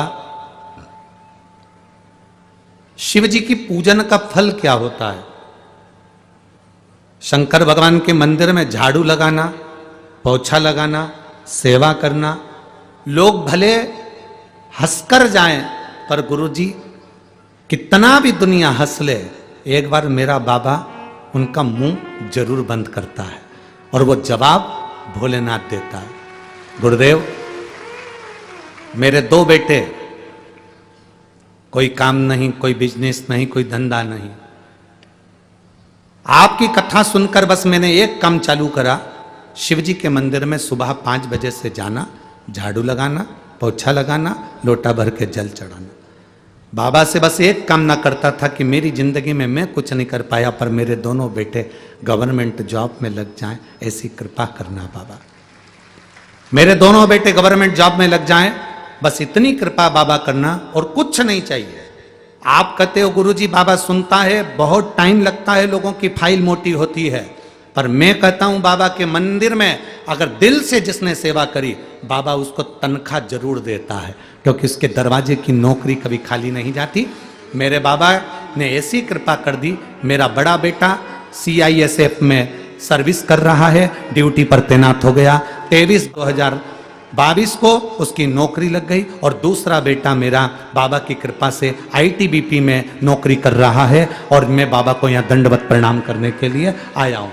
मेरे दोनों बेटे बाबा ने गवर्नमेंट जॉब में लगा दिए, और दोनों पर मेरे बाबा की कृपा है। मैं दोनों का फोटो लगा रहा हूँ, ये शिव तत्व है। बधाई बाबू आपको, एक बार हाथ हिला दो दोनों। श्री शिवाय नमस्तुभ्यम। बैठिए। शिव तत्व होता ही ऐसा है। आप दिल से उससे मांगते हैं, दिल से कहते हैं, वो दिल से। एक पत्र और है,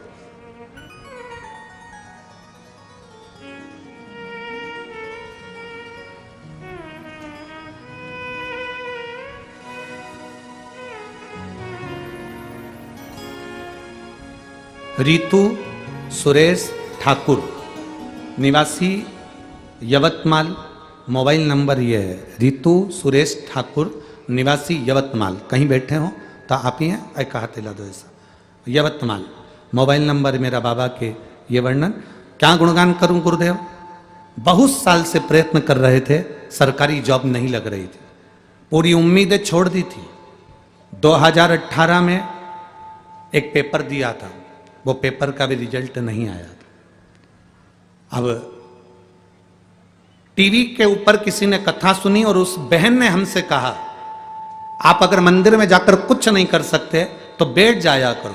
सियोर वाला महाराज कहता है, अगर बैठ कर भी आपने उससे प्रार्थना करी तो सुनेगा, और मंदिर की झाड़ू लगा दिया करो। हमने मंदिर की झाड़ू लगाना प्रारंभ करी।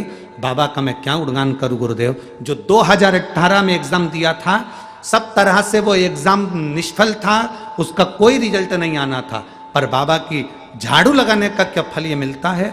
2023 को बाबा ने ऐसी कृपा करी कि हमारा जॉब लगा, और आज मैं गवर्नमेंट जॉब में नौकरी कर रही। मैं बाबा को यहाँ धन्यवाद देने के लिए, एक बार हाथ हिला दो ऐसा। श्री शिवाय नमस्तुभ्यम। बैठिए बहन, साधुवाद आपको। शिव तत्व होता ही ऐसा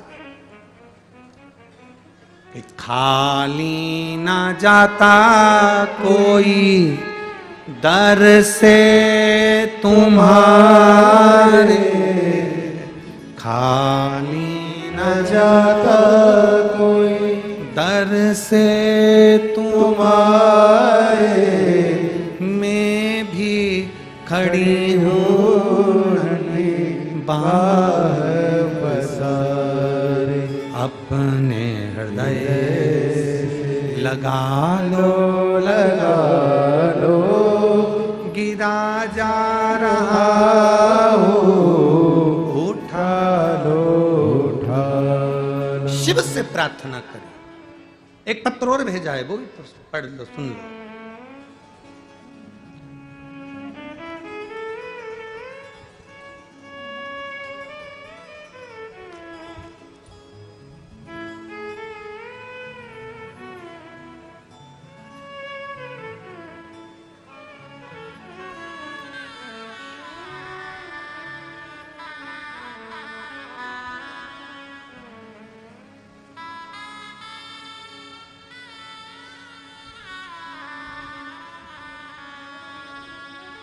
मेरा नाम मंजूषा युवराज हिंगे है।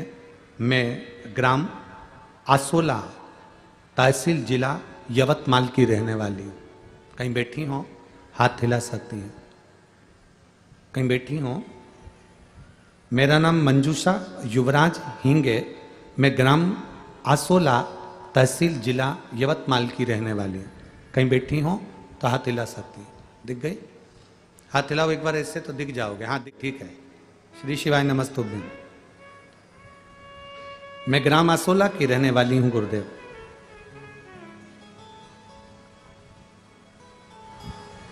आपने कल कथा में कहा था तालाब में एक पत्थर डालो, उसकी लहर उठती है, वो आखिरी किनारे तक जाती है, फिर वो लहर की एक लहर वापिस उसी कंकर तक आती है। गुरुदेव, सत्य मायने में माने हम जिस क्षेत्र से हैं उस क्षेत्र में बहुत साधारण परिवार से हैं हम लोग। बड़ी सी बड़ी बीमारियां आती हैं, परिवार के कई लोग शराबों में डूबे रहते हैं, कर्जे में लदालूम रहते हैं, लोगों के पास इतना पैसा भी नहीं होता कि वो सही से बीमारी का इलाज करवा सके। गुरुदेव, 200 रुपये पगार मिलती है और पूरा घर उसी पगार में अपनी जिंदगी जीता है। गुरुदेव, पर आपकी कथा कोयले की खदान में काम करने वाले एक एक छोटे से लेकर बड़े तक के लिए है।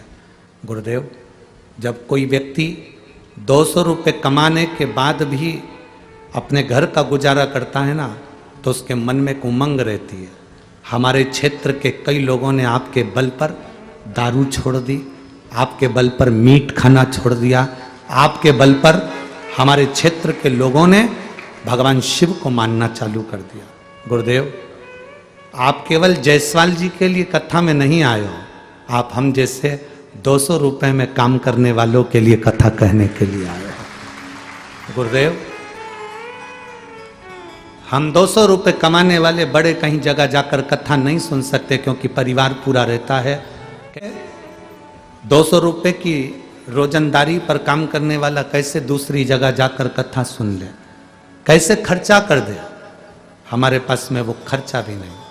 आज गुरुजी यहाँ कथा हो रही है, सिख समाज को भी धन्यवाद दे रही हूँ और जायसवाल जी को भी धन्यवाद दे रही हूँ, और जो जो इस कथा में सेवा कर रहे हैं उनको धन्यवाद दे रही हूं कि इतने समय के बाद हम सभी को भंडारे के माध्यम से कुछ पकवान खाने का मौका मिला है। मैं साधुवाद देती हूं। बाबा, पूरी मजदूर और पूरी मजदूरों की ओर से आपको और शिव पुराण को दंडवत देती हूं। आप लोगों को धन्यवाद। बैठो बहन, बहुत बड़ी हिम्मत करी आपने लिखने की, आपको साधुवाद है। बैठिए। श्री शिवाय नमस्तुभ्यं। ये शिव तत्व है।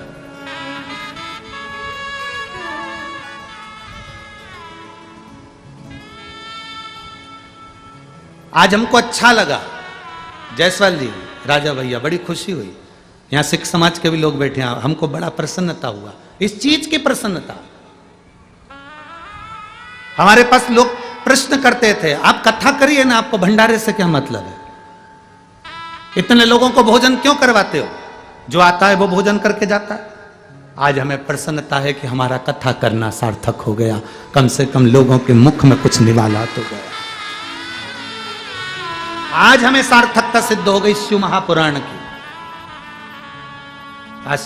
आज सिद्धता है। श्रद्धा बेटी, आपकी कथा करवाना सार्थक हो गई आज इस पत्र के माध्यम से। सार्थक। सुनो, करो जो बन जाए अपने हाथों से कर चलो। यह मानव शरीर सहज नहीं। जब ये पानी की बोतल देने वाले फर्स्ट और सेकंड बैरिकेड के अंदर बोतल बांटते हैं तो हमारे को दिल दुखता है। ये बोतल खरीद कर ला सकते हैं, बोतल उनको दी जाए जो धूप में बैठे हैं।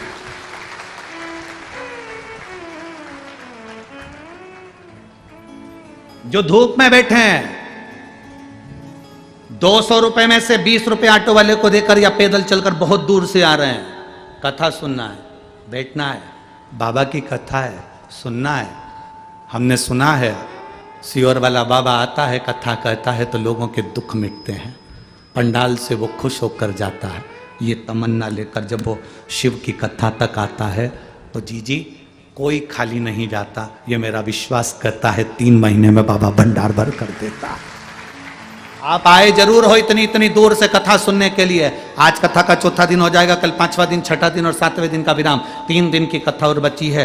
ये झोली भर भर कर ले लो, जितनी लूट सकते हो लूट लो। ये शिव नाम का हीरा मोती है, जिसने लूट लिया उसने लूट लिया, जो रह गया वो बाद में पछताता है। फिर वो दूसरी जगह कथा सुनने के लिए आता है। गुरुजी हमारे शरीर में ये रोग आ गया इसलिए हम कथा के पंडाल में आए, हमको ये कमी पड़ गई इसलिए हम कथा के पंडाल में आए, हमारे यहाँ ये कर्जा हो गया इसलिए हम कथा के पंडाल। बाद में पछताता और फिर कथा के पंडाल में पहुंचता। अभी मौका है, 3 दिन और बचे हैं। दिल से जाओ, उमंग लेकर जाओ कि मेरे बाप से, मेरे पिता से, मेरे दादा से मिलने जा रहा हूं और वो कुछ ना कुछ देकर भेजेगा। खाली नहीं भेजेगा, वो भेजेगा तो देकर भेजेगा। 7 मार्च को अगर सीहोर की कथा में आओ तो ये उमंग लेकर आना कि तुम अपने मायके आ रही हो। सीहोर तुम्हारा मायका है, कुबेरेश्वर धाम तुम्हारा मायका है। और पुरुष सीहोर कुबेरेश्वर धाम पर 7 मार्च को कथा सुनने आओ तो ये सोचकर आना तुम ससुराल आ रहे हो। ससुराल से जमाई और बेटी कभी खाली नहीं जाते, कुबेर भंडारी भर कर ही बेचता है। ये तुम्हारे भीतर एक उमंग उत्पन्न होना चाहिए। देव ऋषि नारद ने देखा बपू खड़ी है, उसके सिर पर त्रिपुंड लगा है। त्रिपुंड को देखकर आश्चर्य में पड़ गया। देव ऋषि नारद गए बपू के पास। बपू तू अप्सरा है? हाँ। कोई नहीं कर सकता इसलिए तुझसे काम है, करते की क्या? अप्सरा बपू ने कहा मैं करूं? क्या ये सारी अप्सराएं नहीं कर सकती? नहीं। सारी अप्सराओं से पूछा तुम क्या कर सकती हो? अप्सराएं कहती हैं हम सब कुछ कर सकते हैं। दुर्वासा ऋषि के क्रोध को झेल सकती हो? दुर्वासा ऋषि के श्राप को झेल सकती हो? अप्सराएं पीछे हट गई। दुर्वासा ऋषि तप कर रहे हैं, उनकी तप साधना को तोड़ना है बपू, केवल तुम अकेली हो जो तोड़ सकती हो। बपू अप्सरा ने कहा मैं? हाँ मैं अकेली? हाँ।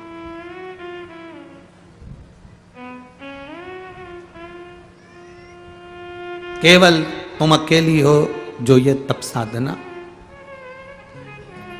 तोड़ सकते हो। तुम में वो बल है। अगर विश्वास निश्चित है तो उसका फल मिलेगा। एक पत्र है, उस पत्र में एक ने लिखा मेरा नाम संध्या बाउस्कर, मैं नासिक में रहती हूं, मेरा मोबाइल नंबर ये है। कहीं बैठी हैं? संध्या बाउस्कर कहीं बैठी हो तो हाथ हिलाएं। आप ही हैं? किसी को लाई हैं साथ में?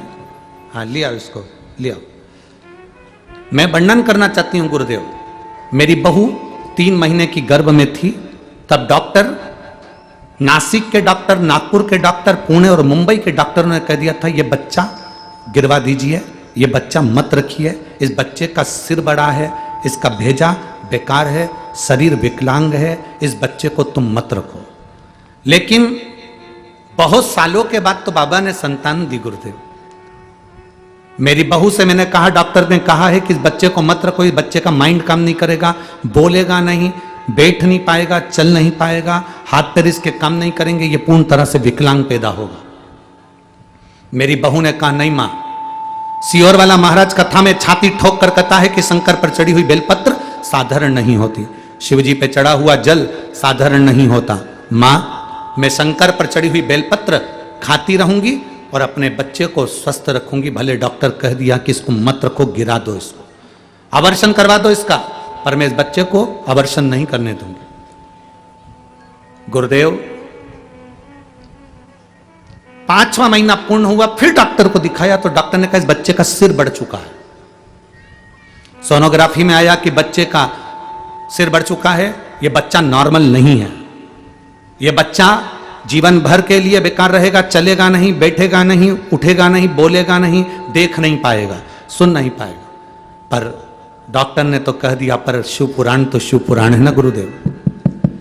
भगवान शंकर की कथा तो शंकर की कथा है। पूरा भरोसा रखा।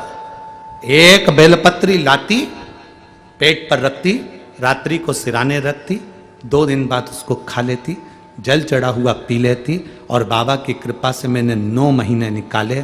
और बाबा की कृपा से जब बच्चे ने जन्म लिया तो डॉक्टर ने खुद कहा कि यह बच्चा पूर्ण तरह से स्वस्थ है। गुरुदेव, मैंने इस बच्ची का नाम देवांशी रखा है क्योंकि यह देवताओं की दी हुई है। एक डॉक्टर अगर कहता कि इस बच्चे को मत रखो, परंतु प्रत्येक डॉक्टर ने कहा कि इस बच्चे को मत रखो, यह बच्चा बेकार है, इसको गिरा दो।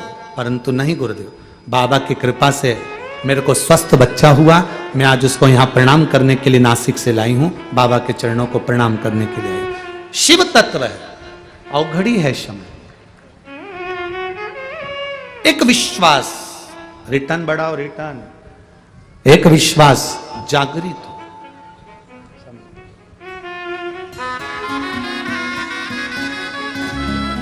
प्रणाम करो, प्रणाम करो।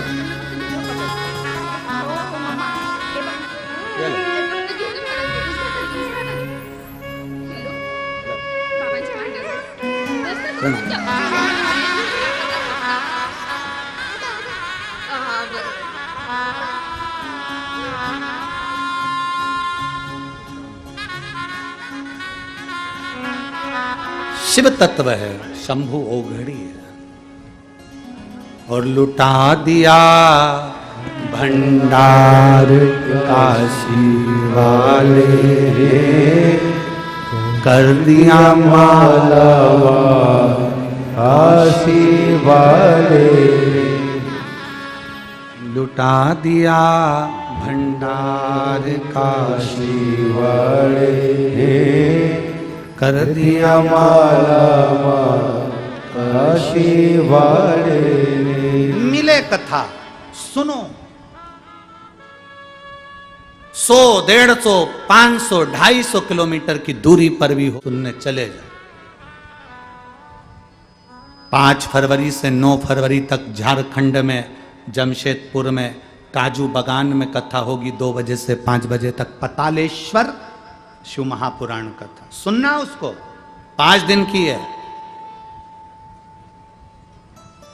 जो नीचे नहीं बैठ पाते वो भी अच्छे से सुनना, और उस बीच में तुम करके देखना जो उपाय उसमें बताए जाए। हड्डी की मजबूती के लिए जो बताया जाए उसको करना। और 5 दिन के बाद एक मैसेज जरूर डालना कि हमारे पांव चलना प्रारंभ हुए कि नहीं हुए, हमारा वॉकर छूटा कि नहीं छूटा, हम लोग अच्छे से चल पा रहे हैं कि नहीं चल पा रहे, और बैठ पा रहे हैं कि नहीं बैठ पा रहे। सुनो उस कथा, पतालेश्वर महादेव कथा, पतालेश्वर शिव पुराण कथा 5 दिन चलेगी वो। 5 तारीख से 5 फरवरी से 9 फरवरी तक 2 बजे से 5 बजे तक आस्था चैनल पर है, जमशेदपुर झारखंड। और जो झारखंड के लोग हैं वो सुने, झारखंड और बिहार के आसपास के जितने क्षेत्रवासी है सुनो, धारण करो। अपने जीवन की एक सार्थकता से कोई नहीं कर सकता। बप्पू तुम कर सकती हो, चलो। बप्पू ने कहा क्या काम है? दुर्वासा ऋषि का तप साधना को तोड़ना। उसमें तो वो श्राप दे देंगे, हाँ, पर आपका चेहरा बता रहा है कि आप वो तप साधना को तोड़ने के बाद भी आपके चेहरे पर कोई सल नहीं आएगा, आप झेल सकते हो। घर में जो बहन भाई होते हैं, एक बहन भाई ऐसा होता है जो सबकी सुनने को तैयार रहता है। ए भैया तू चले जा, पापा मारेंगे, तेरे को कुछ नहीं कहेंगे। तेरे को क्यों नहीं कहेंगे? क्योंकि तू है ना बहुत, तू पापा को पटा लेगा हो, तो पापा को अच्छे से रिझा लेगा हो। कोई कोई ऐसी होती, कोई कोई बुआ, काका, काकी, नाना, मामा, मामी, कोई ऐसा होता है, कोई ऐसा होता है परिवार में, उसको आगे कर दिया जाता है। तू चले जा, उसको गॉड गिफ्ट होता है। जैसे भीम, एक राक्षस खाने के लिए आया, मेरा आहार है, भोजन दो। कुंती ने मना कर दिया, मैं अपने बच्चों को नहीं दूंगी। कोई नहीं गया। पांडु कुमार ने भी मना कर दिया, मैं अपने बच्चों को नहीं दूंगा। दो उसने रख लिया, दो उसने रख लिया, बचा एक, भीम अकेला। भीम को आगे कर दिया, तू चले जा। पर उस पर गॉड गिफ्ट थी, राक्षस उसे खाने आया तो वो राक्षस को निपटा दिया। किसी किसी को गॉड गिफ्ट होती है। कोई कितनी अपशब्द कह दे, कोई कितना ही ताना दे दे, कोई कितनी गाली दे दे, कोई कितना ही बोल ले, वो निठल्ला बड़ी आराम से सुनता रहता। पापा बोलो, पापा भी कह देते कैसी औलाद पैदा करी है तूने। तो मां भी कह देती शिव पुराण सुन के हुई है, शिव पुराण सुन, बड़ी मजबूत है। अब ये डॉक्टर उन कह दे कि साहब ये बच्चे को मत रखो, और उसके बाद भी ये बच्चे अगर जन्म ले लिए तो ये अकाल मृत्यु वो मरे जो काम करे चंडाल का, और काल उसका क्या बिगाड़े जो भक्त हो। अब शिव जी रखे इसको।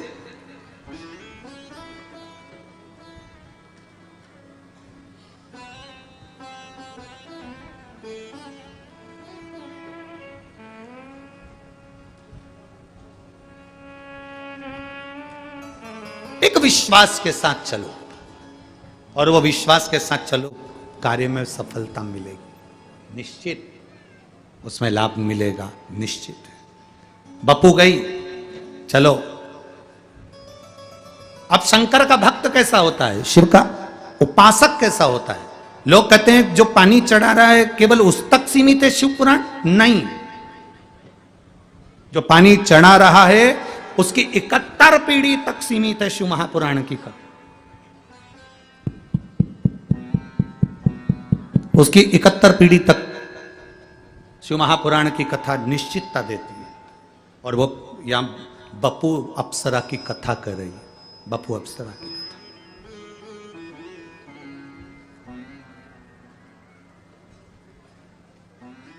उसने अपनी वाणी से दुर्वासा ऋषि के पास में खड़े होकर गाना प्रारंभ करा।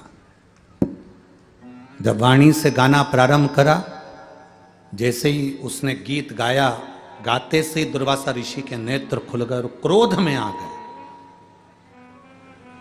क्रोध, ये कौन है जिसने मेरे तप को, मेरी साधना को, मेरी आराधना को तोड़ दी? बपू अप्सरा को देखकर क्रोधित हो गए दुर्वासा ऋषि, और क्रोध में आकर उन्होंने बपू अप्सरा से कहा, अप्सरा तुम मेरे तप बल को तोड़ने के लिए आ गई? मैं तुझे श्राप देता हूं, 16 साल तक तू पक्षी बनकर घूमेगी।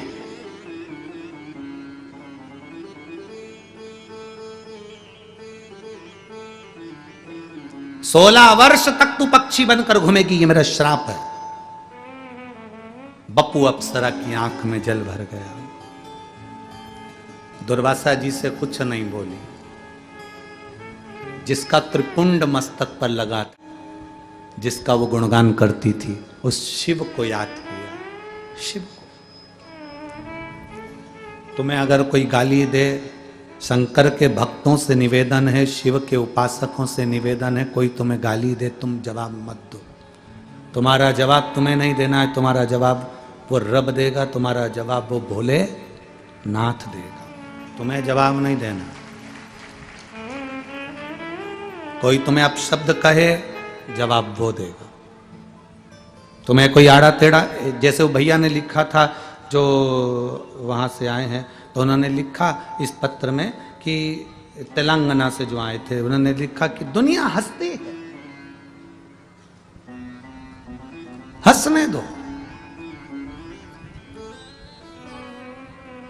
जिस पे दुनिया हंसी है, उसी ने हस्ती लिखी है।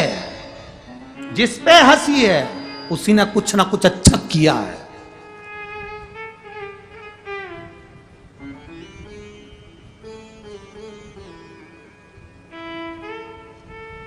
जिस पे दुनिया हंसी, ताने कसे, अपशब्द कहा, उसी ने दुनिया में कुछ ना कुछ परचम फैलाया।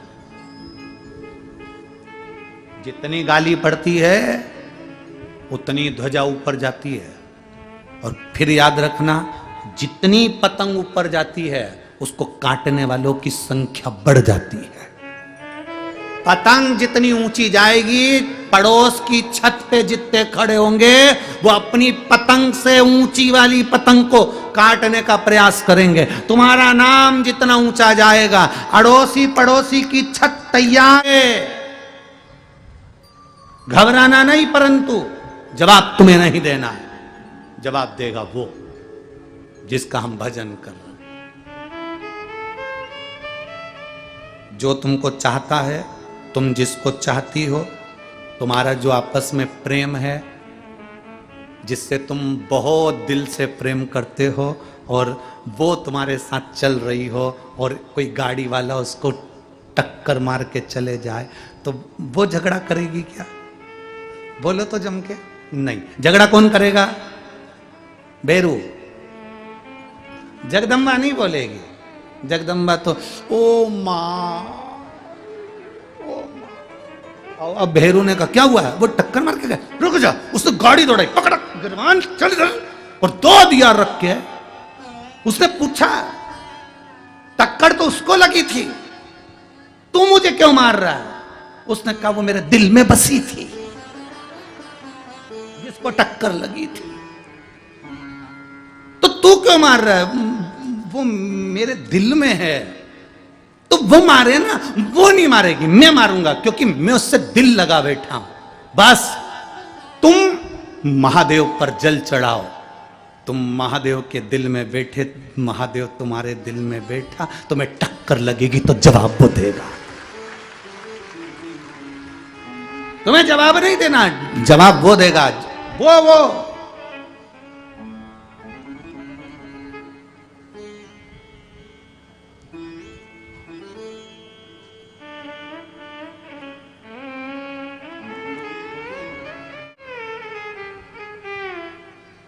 अपने को जवाब। गंगा सिर पे लेवे, कल्याण वो कर देवे, भोलेनाथ ब्यूटीफुल।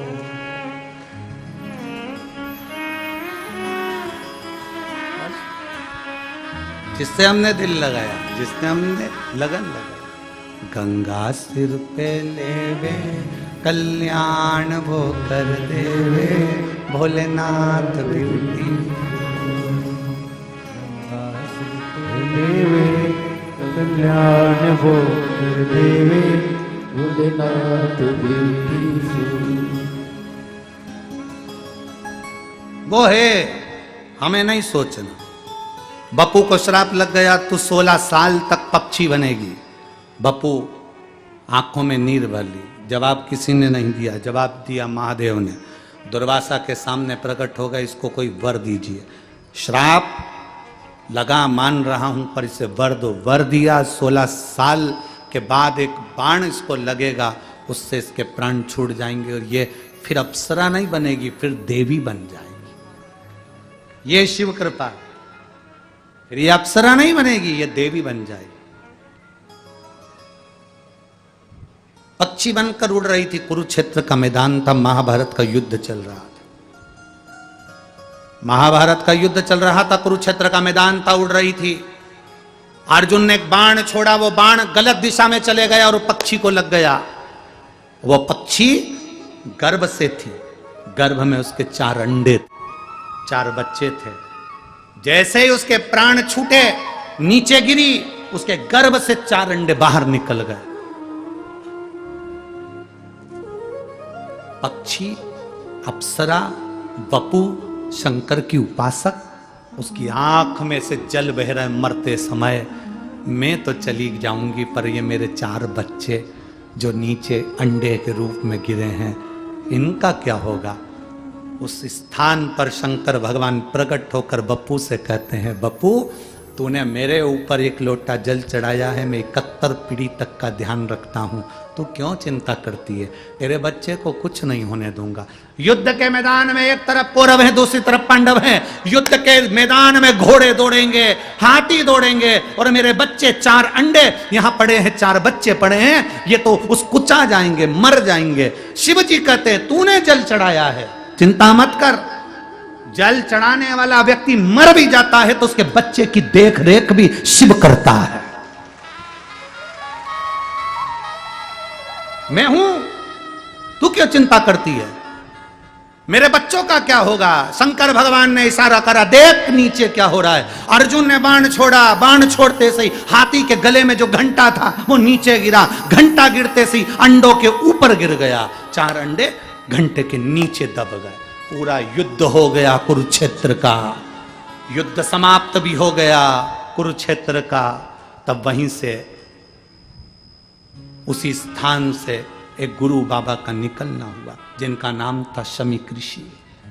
शमीक बाबा ने देखा हाथी का घंटा अच्छा है, इसको लेकर जाता हूं, मंदिर में निर्मित करेंगे। घंटे को उठाया तो नीचे से चिड़िया, उस पक्षी के 4 बच्चे मिले, जिसको शमीक बाबा अपने साथ ले गए।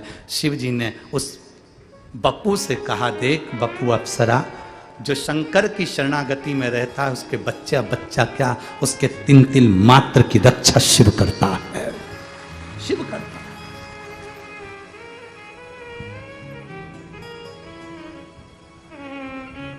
मेरे बाबा दया करना,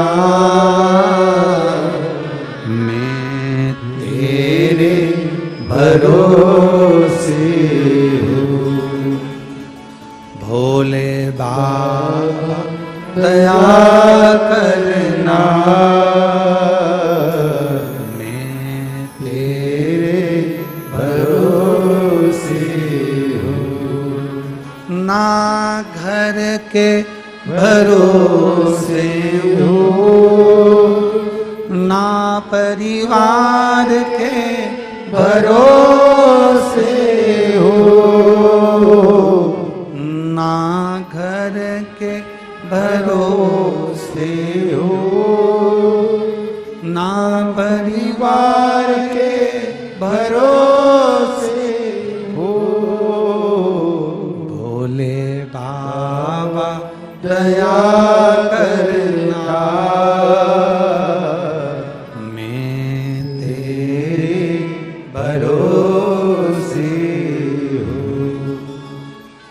कुबेर भंडारी कृपा करना,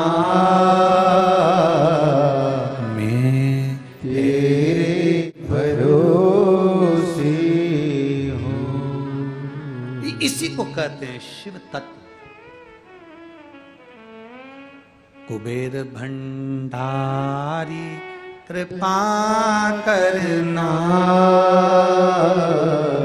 मैं तेरे भरोसे हो। बप्पू के 4 बच्चों की रक्षा भी शिव कर रहे हैं। बप्पू तो गई, पक्षी योनि से छूट गई,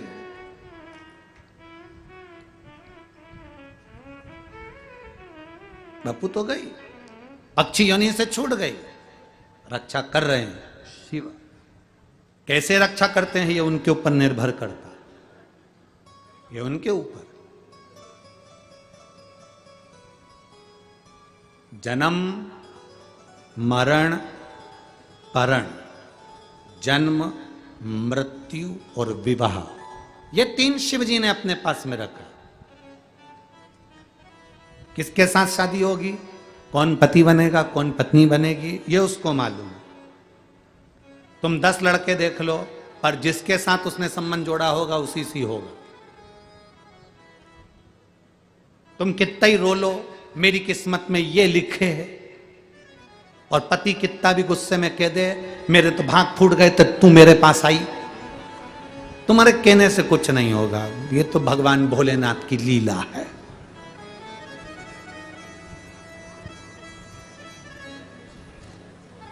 पचास लड़के देखने के बाद भी तुम्हारी शादी भैरू के साथ हुई, 50 लड़की देखने के बाद भी तुम्हारी जगदम्बा के साथ हुई। तो ये शिव की कृपा नहीं तो और क्या। कितने ढूंढे थे, तुम्हारी किस्मत में यही लिखा था और तुम्हारी किस्मत में यही लिखी थी, उसने लिख कर गए थे। किसी ने कह दिया तुम्हारी उम्र कम है, किसी को पत्रिका दिखाई, उसने कह दिया तुम तो जल्दी मर जाओगे, मालूम पड़े 80-90 साल का होके मरा। और वो इसलिए ज्यादा जिंदा रह गया क्योंकि उसने सोचा मर नहीं तो किसी को मालूम पड़े 80-90 साल का होके मरा। और वो इसलिए ज्यादा जिंदा रह गया क्योंकि उसने सोचा मर नहीं तो है, काजू ज्यादा खा लो, बादाम ज्यादा खा लो, केसर का दूध पियो, खूब चकाचक खाता रहा तो और मस्तुंडा होके 90 तक जिया, मरा ही नहीं। क्या कर, जन्म मरण परण तीन भगवान के हाथ में, उसे कोई को नहीं दिया। माता पार्वती जी के तन से उपतन से पुत्र का जन्म हुआ, उस पुत्र का शीश भगवान शंकर ने काट दिया, काटा, वो शीश गया दूर। पार्वती मैया क्रोधित होकर पुकारने लगी मेरा बेटा कैसे जी।